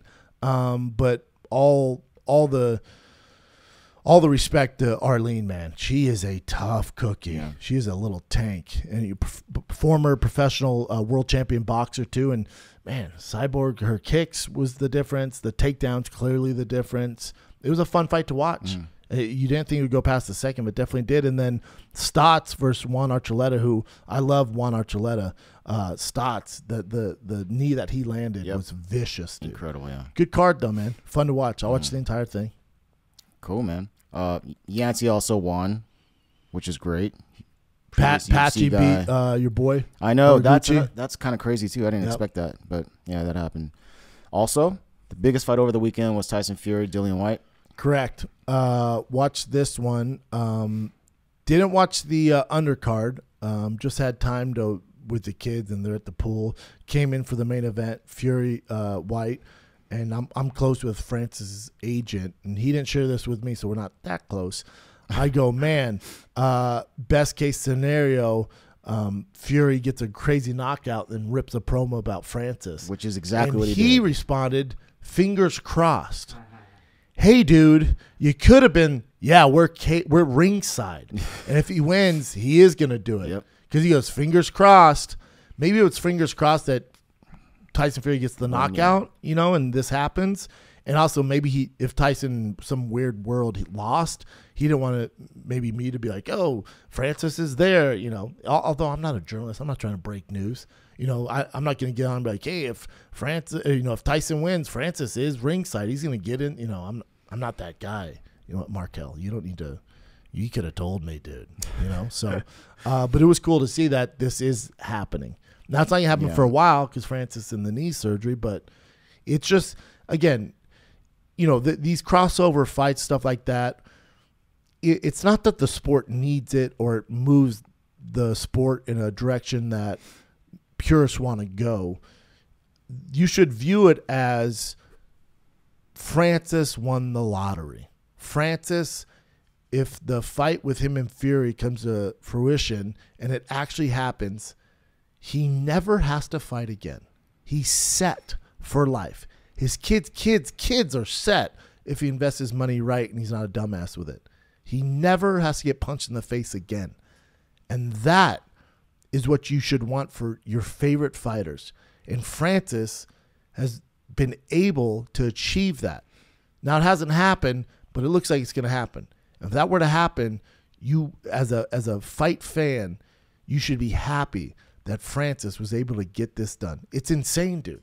And shout out to Markel and his entire team who believed in this when nobody else did, and they fought against the UFC. And you know, Markel and Francis, both of them. I'm not just going to say one, but both of them went through. You know, they're Andy Dufresne from Shawshank Redemption. They crawled through some shit, dude, and the amount of hate and negativity that came their way. But man, was it the right choice? Because now you have all the chips in your corner now, man. Yeah, you're fighting. And I know Luke Thomas said Canelo. I'd argue it's Tyson still. You're fighting the biggest name in boxing. It's great. Thank God. It looks like it's happening. Yep. And also, I saw Francis with pictures at the UFC PI, so I kind of feel like they're still in good terms. So they're probably gonna work something out. I hope they do, man. Yeah, that'd be amazing. But yeah, it was awesome. And then do you see Tyson goes, what's that? Yeah, I forget what he called it, but he was basically like, let me see what that cock looks like. Yeah, he said something else though. Yeah, what's it called? Corey. Corey? Yeah, it has to be some, I don't know, Manchester slang or some shit. And Gonzalez was like, he what? called his wiener Corey. Yeah, Francis is like, wait, what? I mean, even I speak English fairly decent. I'm not great. I wouldn't say I'm an expert at it. You know, I'm not Jordan Peterson or Luke Thomas. I'm all right at it. I definitely have my blunders. But when he said his penis, called it a Corey. Like whatever, yeah, Corey. Even as a guy that knows English, like, what? Yeah, I was like, what what the fuck's that? And then he was pointing to him like, oh, he wants to know how big his dick is. Great question. Great question. Because that is a massive man, so you'd hope that it's a panther tail. You know? I'm pretty sure he's a good size. We're all wondering. Yeah. But I like how they were cool about it, too. Yeah. I think Tyson was way more friendly, but they're both down to do this. So yeah. It's awesome, yeah. Yeah, and also Tyson's doing Francis a favor. He doesn't need For this. sure, he can ride dude. from the sunset and be set. Yeah. You know how much money Tyson, he's set, dude. Yeah, he's retired. He said he's absolutely retired. He's set. Yeah. He's doing Francis a huge favor. Yeah. I love it. But this is also, you see, this is also why I think Tyson Fury is the best to ever do it for multiple reasons. I mean, we can get into the technicalities of it as far as his fighting style, his size, his footwork, his defense, how he can go offensive and defensive. Mm-hmm. We can get into all that. His resume, there's argument Joshua's resume is a little better, but, you know, Joshua's lost recently, you know, to the thick Usyk? The Mexican. Oh, Andy Ruiz. Yes. Jr. So losing to Ruiz, so there's not too much of an argument there. So you look at what Tyson Fury came back from with his mental health and still, you know, at the peak of his game and the trilogy fights with Deontay Wilder and you know, the Klitschko fight, when he beat Klitschko, it was a different time than when Anthony Joshua beat Klitschko. So I would say that Tyson Fury, even though it was the most exciting, I think Joshua Klitschko is my favorite fight of all time. It's the most entertaining fight I've ever seen. I was on the edge of my seat. But Fury did it when Klitschko was also not in a decline as far as career-wise. So, again, that's another point for Fury.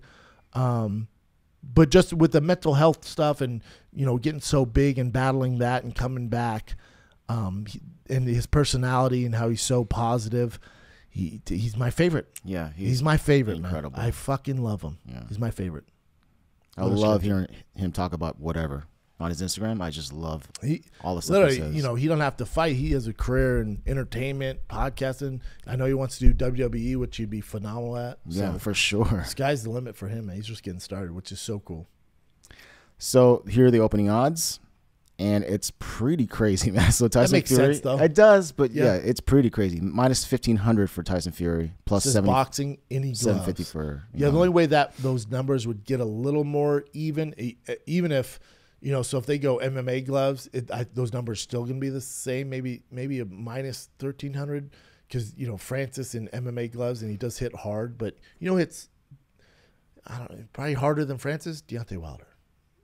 And he, that first fight, yeah, he did land it, but outside that, he never landed again. So a guy like Tyson Fury is very aware of what Francis brings to the table. So the only way those odds come down if they do, as Luke Thomas alluded to, they do some sort of dirty boxing where they don't break it up when they're in the clinch. So Francis can do that. But also, that's not really Francis's thing either. Mm-hmm.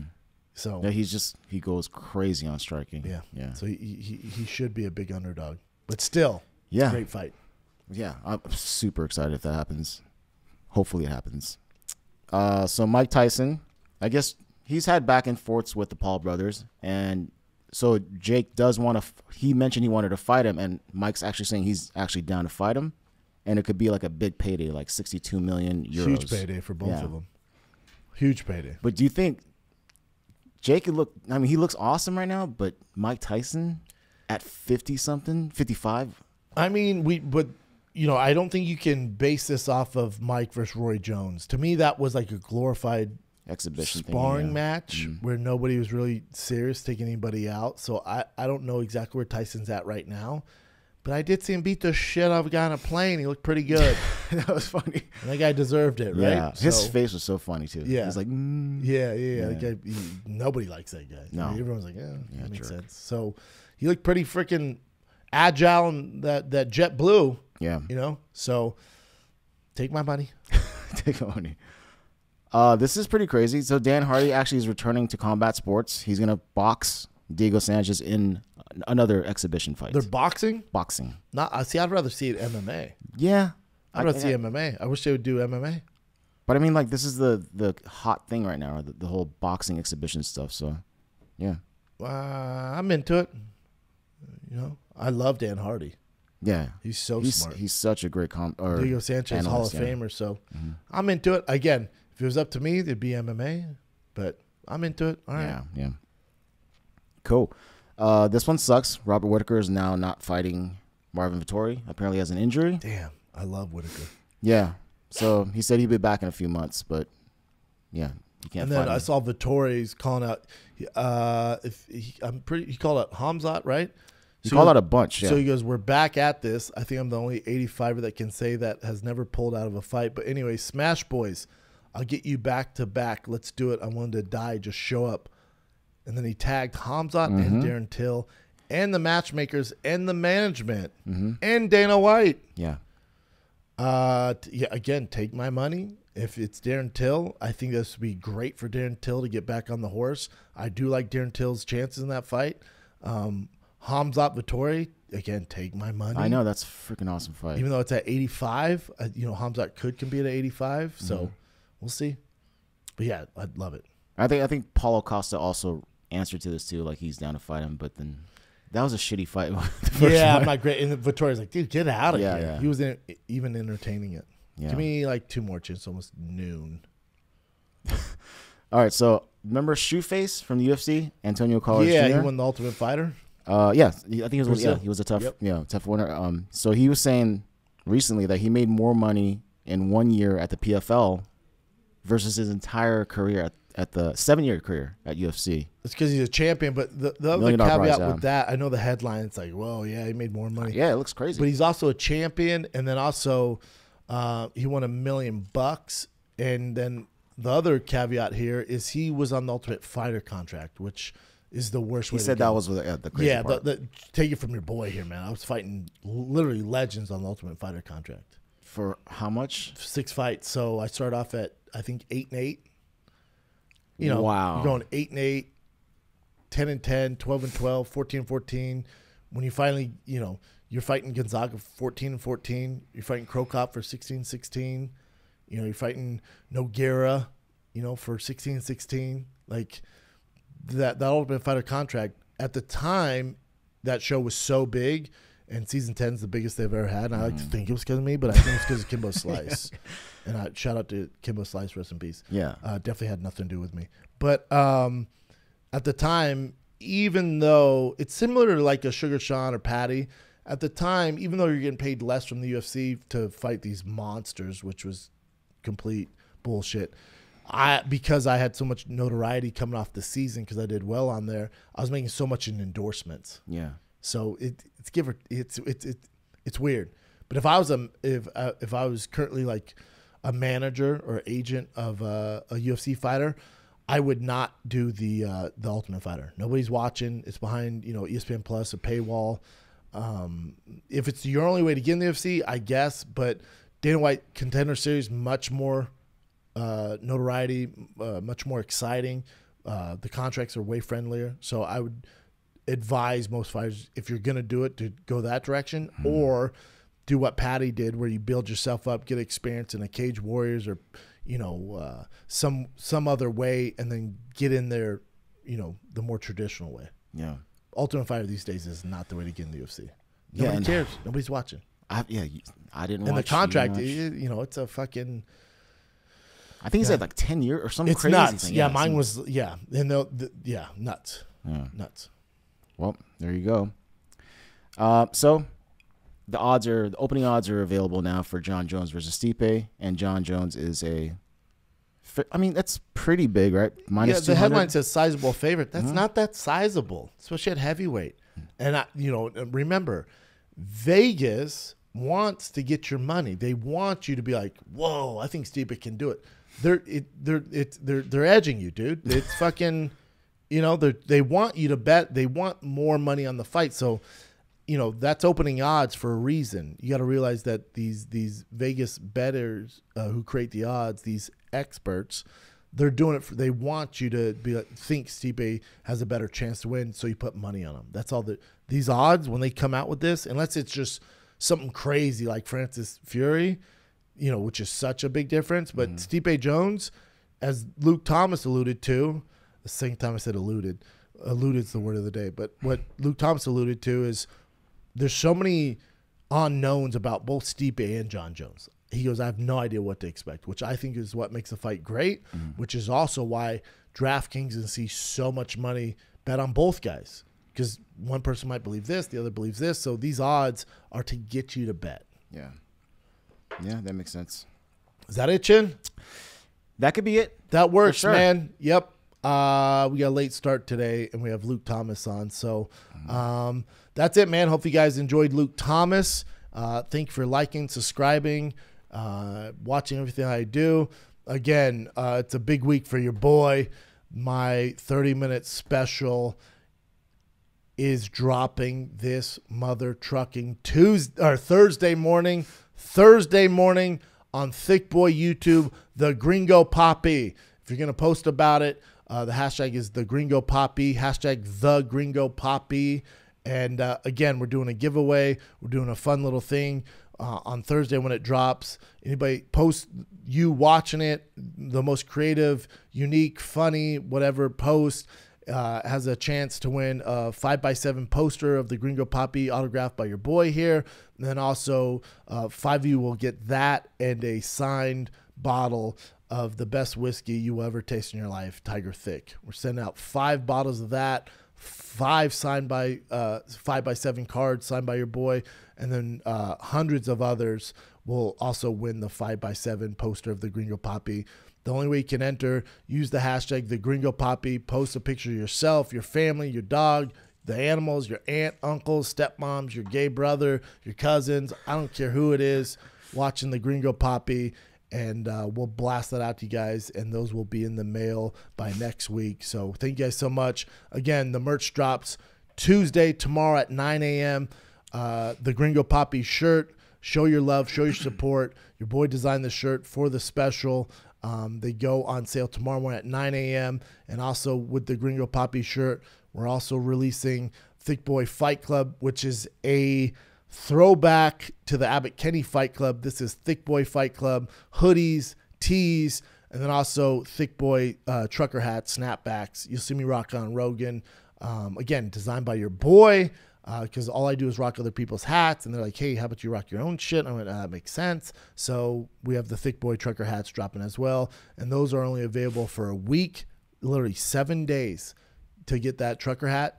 And then it comes, you can only get it in person if you see me at one of my shows on tour. So it will be available on tour. On tour, the merch you can only get if you come to a show. So we have special merch that's just for the fans that come see me do stand-up. So it's completely different merch than you see online.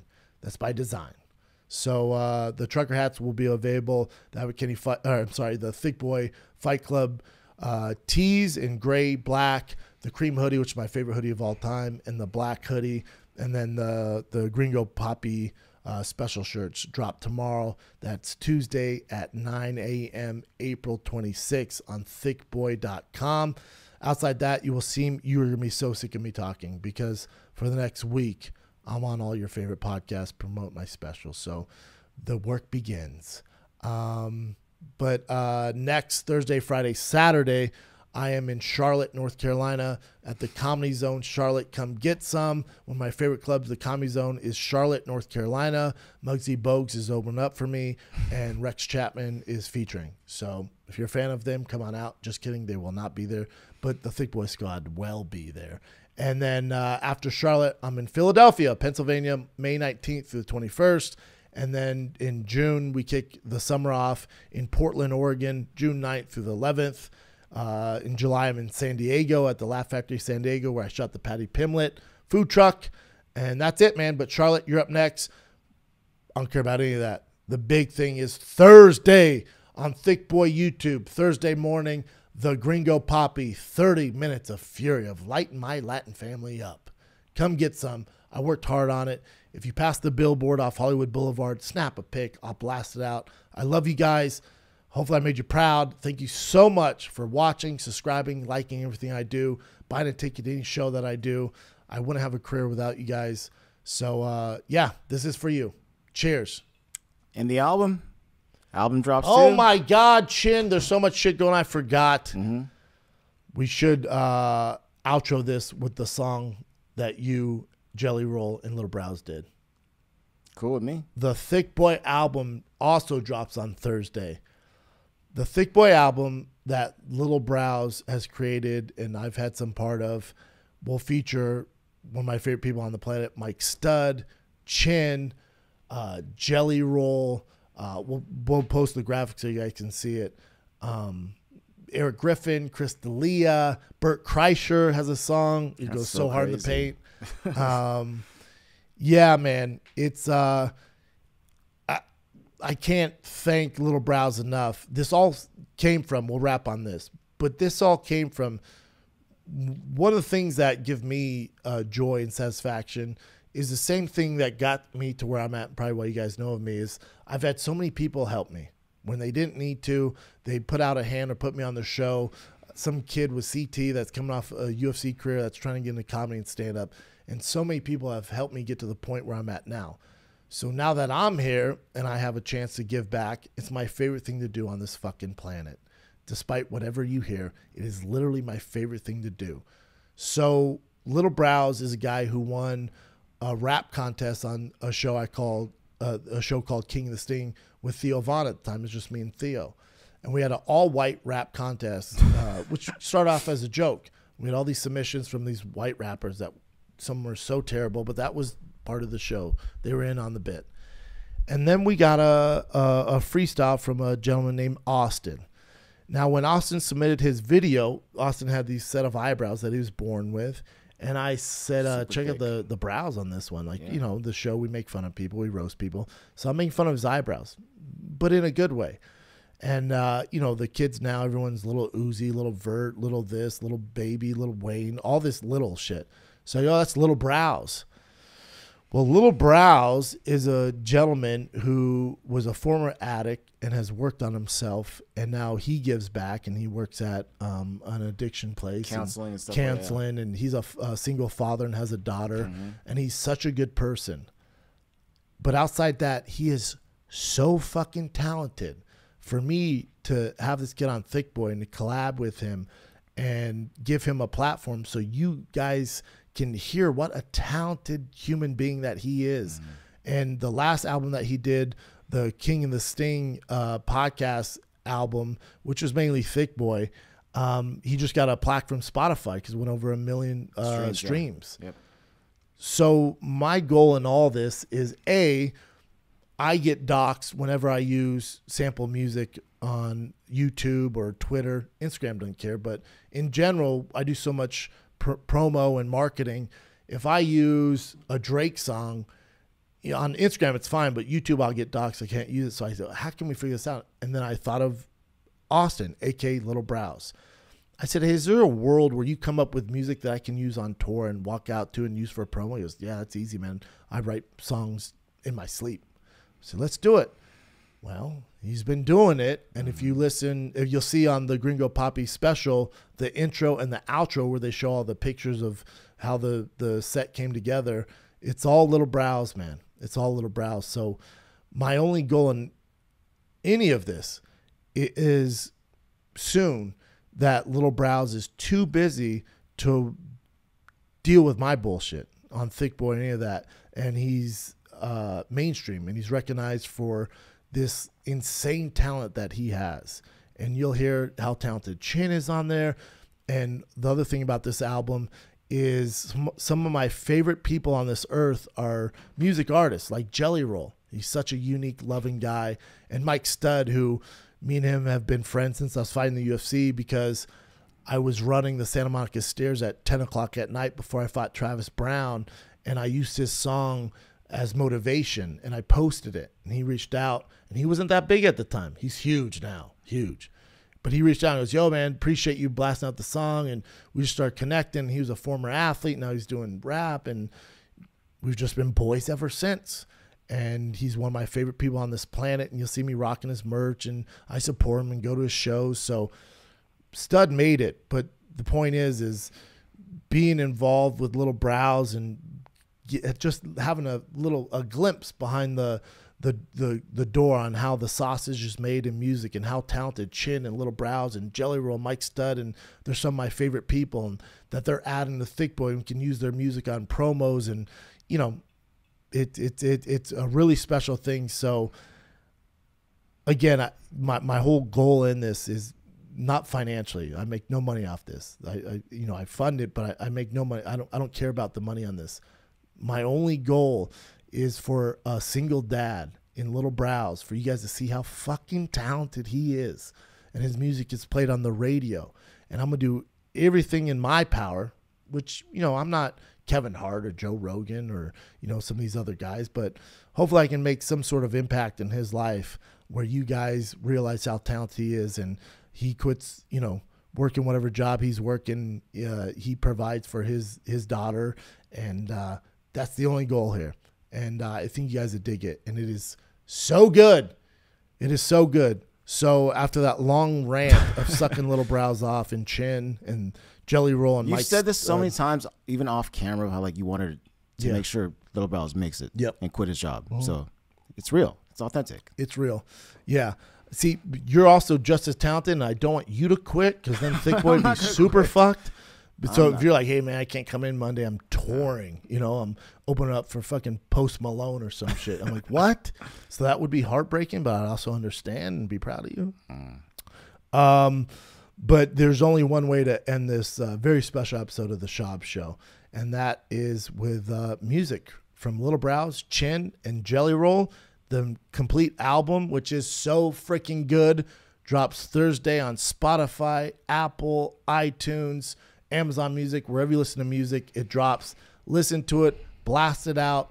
It's literally, if you've been on tour and came to my shows, it's the music I walk out to. It's the music they play before the show starts. It's all Little Brows. He's the genius behind it. Unfortunately, I am not, because I cannot rap or sing or create music.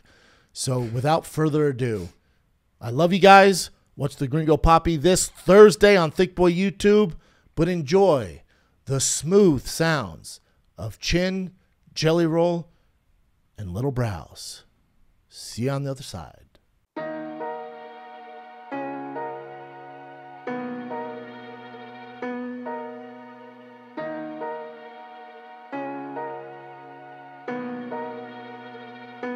They only see where I'm at, not where I'm from.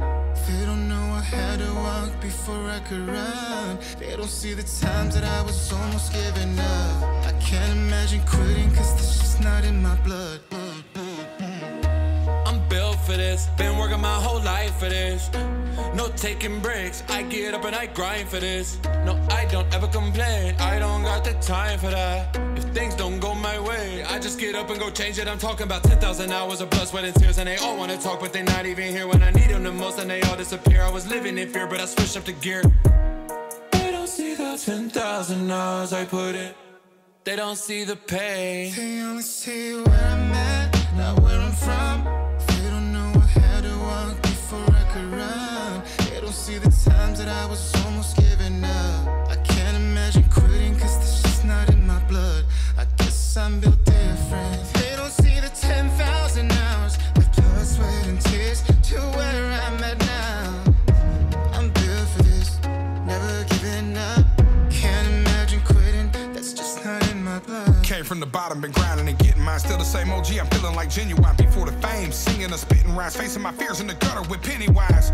You don't know about my struggle, the nights that I hustled and slept in the van. Got off the road from 200 shows and still came home with less than $1,000. Selling my mixtapes at the same corner store that I used to flip weight. I prayed for my big break, but nobody came through to get my shit straight. Pushing forward every day and I just play my part. The trailer that I used to rent, now I can buy that trailer park. Where I'm at, not where I'm from. They don't know I had to walk before I could run. They don't see the times that I was almost giving up. I can't imagine quitting, cause this is not in my blood. I guess I'm built different. They don't see the 10,000 hours of blood, sweat, and tears to where I'm at now. I'm built for this, never giving up. Can't imagine quitting, that's just not in my blood.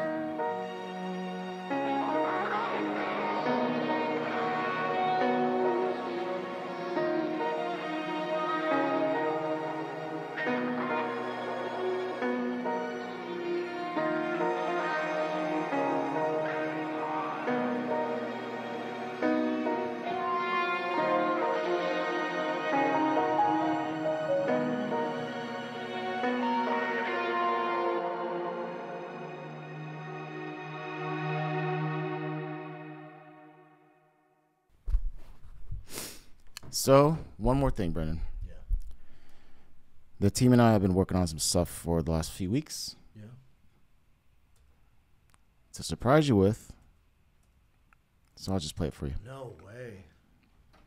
Brendan, I think right now's the time that I tell you how proud I am of you, but the real word is impressed. Looking back of when you and I were in the gym together and trying to train to go on and be cage fighters to where you are now with your second comedy special coming out, man, I got to tell you, this is awesome. Congratulations. What's up, buddy? Congratulations. Gringo Papi. It's pretty cool. Your second special. You took your time on this one.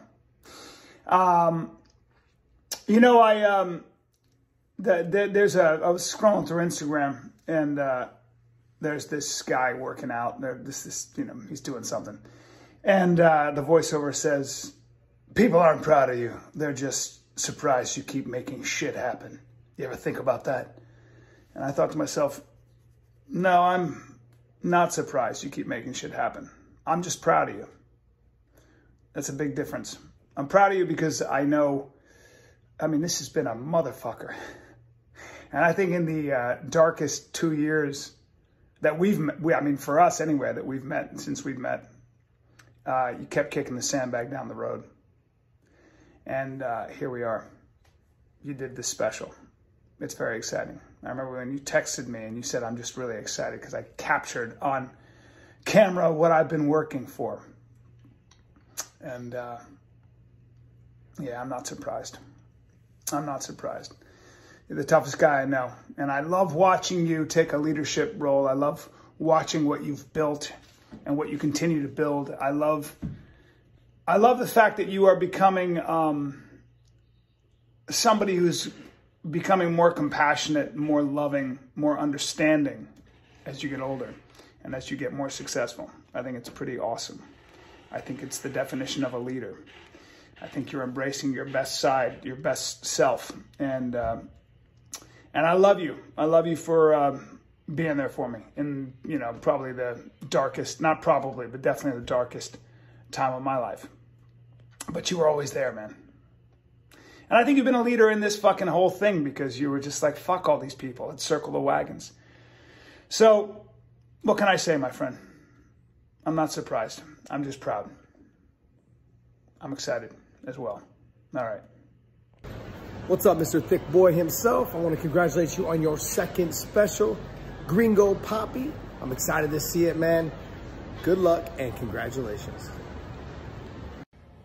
Brendan Schaub, it's your boyfriend, Jeff Dye. Very proud of you, buddy. 2 specials. I've got 0. You already have 2. That just shows that you're a better worker, and you're funnier, and you're better. And stronger, and you can beat people up, and more handsome. Well, actually, I'll take handsome. I'll take handsome. But anyways, I'm proud of you. I love you, brother. Go crush it. It's going to be awesome. I'm excited to watch it. Hopefully I'll watch it with you. Good work. What's up, Big B? Damn, I got dandruff? Dang, boy. That shit is big, too, huh? Looks like my dandruff has been doing coke, boy. What's up, player? I'm at my grandmother's house right now, but just chilling, man. About to grill up some oysters, actually. Just wanted to say what's up. Oh, wanted to say this, man. Congratulations on the special, baby. Way to get it done, baby. Gang, gang, love, love. What's up, Sting? I'm proud of you. It's your second special, and it's going to do great things for you. I know a lot of people will see it. You've been working really hard. You should be really proud of yourself. I'm going to keep this short because I know a lot of guys are saying congratulations, but congratulations. And also congratulations to the podcast. It's everywhere you get podcasts. Proud of you, bro. Yo, B, what's up, man? Paul Verzi here, and I just wanted to congratulate you, brother, on your second special, the Gringo Papi. Wish you all the best with it. Getting 1 is one thing, but doing 2 is another. So congratulations again, man. All the best, and I'll see you. B Schaub, congratulations on your second special. Here's to 17, 18, 19, and 20 more. Tell the haters to suck your big brown baby dick. Congratulations to my man. Keep kicking ass. Always bet on Schaub. Hasn't failed me yet. What's up, B? Congratulations on getting your second special, man. It's John Anik, just here in the home office in South Florida, but wanted to take a minute to congratulate you.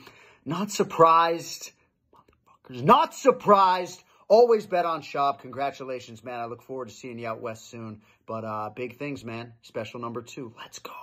What's up, Brendan? It's your boy Chappelle Lacey here. You know who I am, Backflip Lacey. I just want to congratulate you on your special. Doing it all yourself, putting it all together yourself, your own network. It's an amazing thing, and I'm proud of you. Brandon, just want to say congratulations on your second special, Gringo Papi. Good for you, great name. And listen, dude, you know me, I'm keto now, and like I say every time I see you, when I see you, baby, I'm going to nibble on those cauliflower ears because you got 2 specials and you got some money. Hey, what up, Schaub? I just want to say congrats on your special, man. I'm glad you're finally embracing your Mexican roots. Eres chingón, way. Take care, brother. What's up, Brendan? It's Giannis. I wanted to congratulate you on your second stand-up comedy special. An amazing feat that is a stand-up comedy special for every year you've been doing comedy. You're ahead of your time, my friend. You got out of MMA and got into a real blood sport, comedy. You know, managed to avoid controversy. Congrats on that as well. That's big. You know, we got to do a lot of fighting nowadays. And the future of comedy, I think you're it. because now we're getting hit on stage. So I think pretty soon it's only going to be guys like you out there who can hit back with force, you know?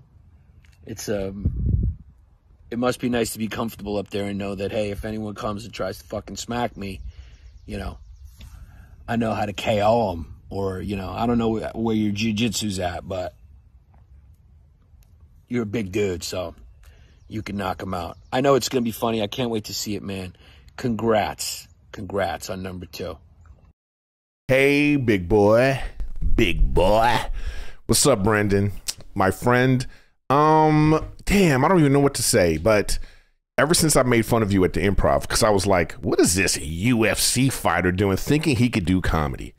And since that moment, you've proven to be a person that attacks everything that you do with the same sort of energy to be successful.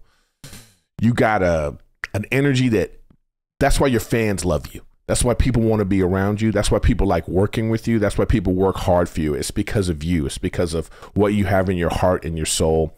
I truly appreciate that. I admire the work that you've done. And look at you now. 2 specials in, releasing another one right now. It's great, man. It's great. I'm proud of you.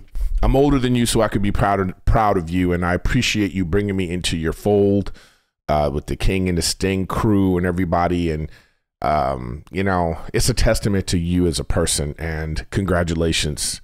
And I can't wait to see what happens next. What up, boy?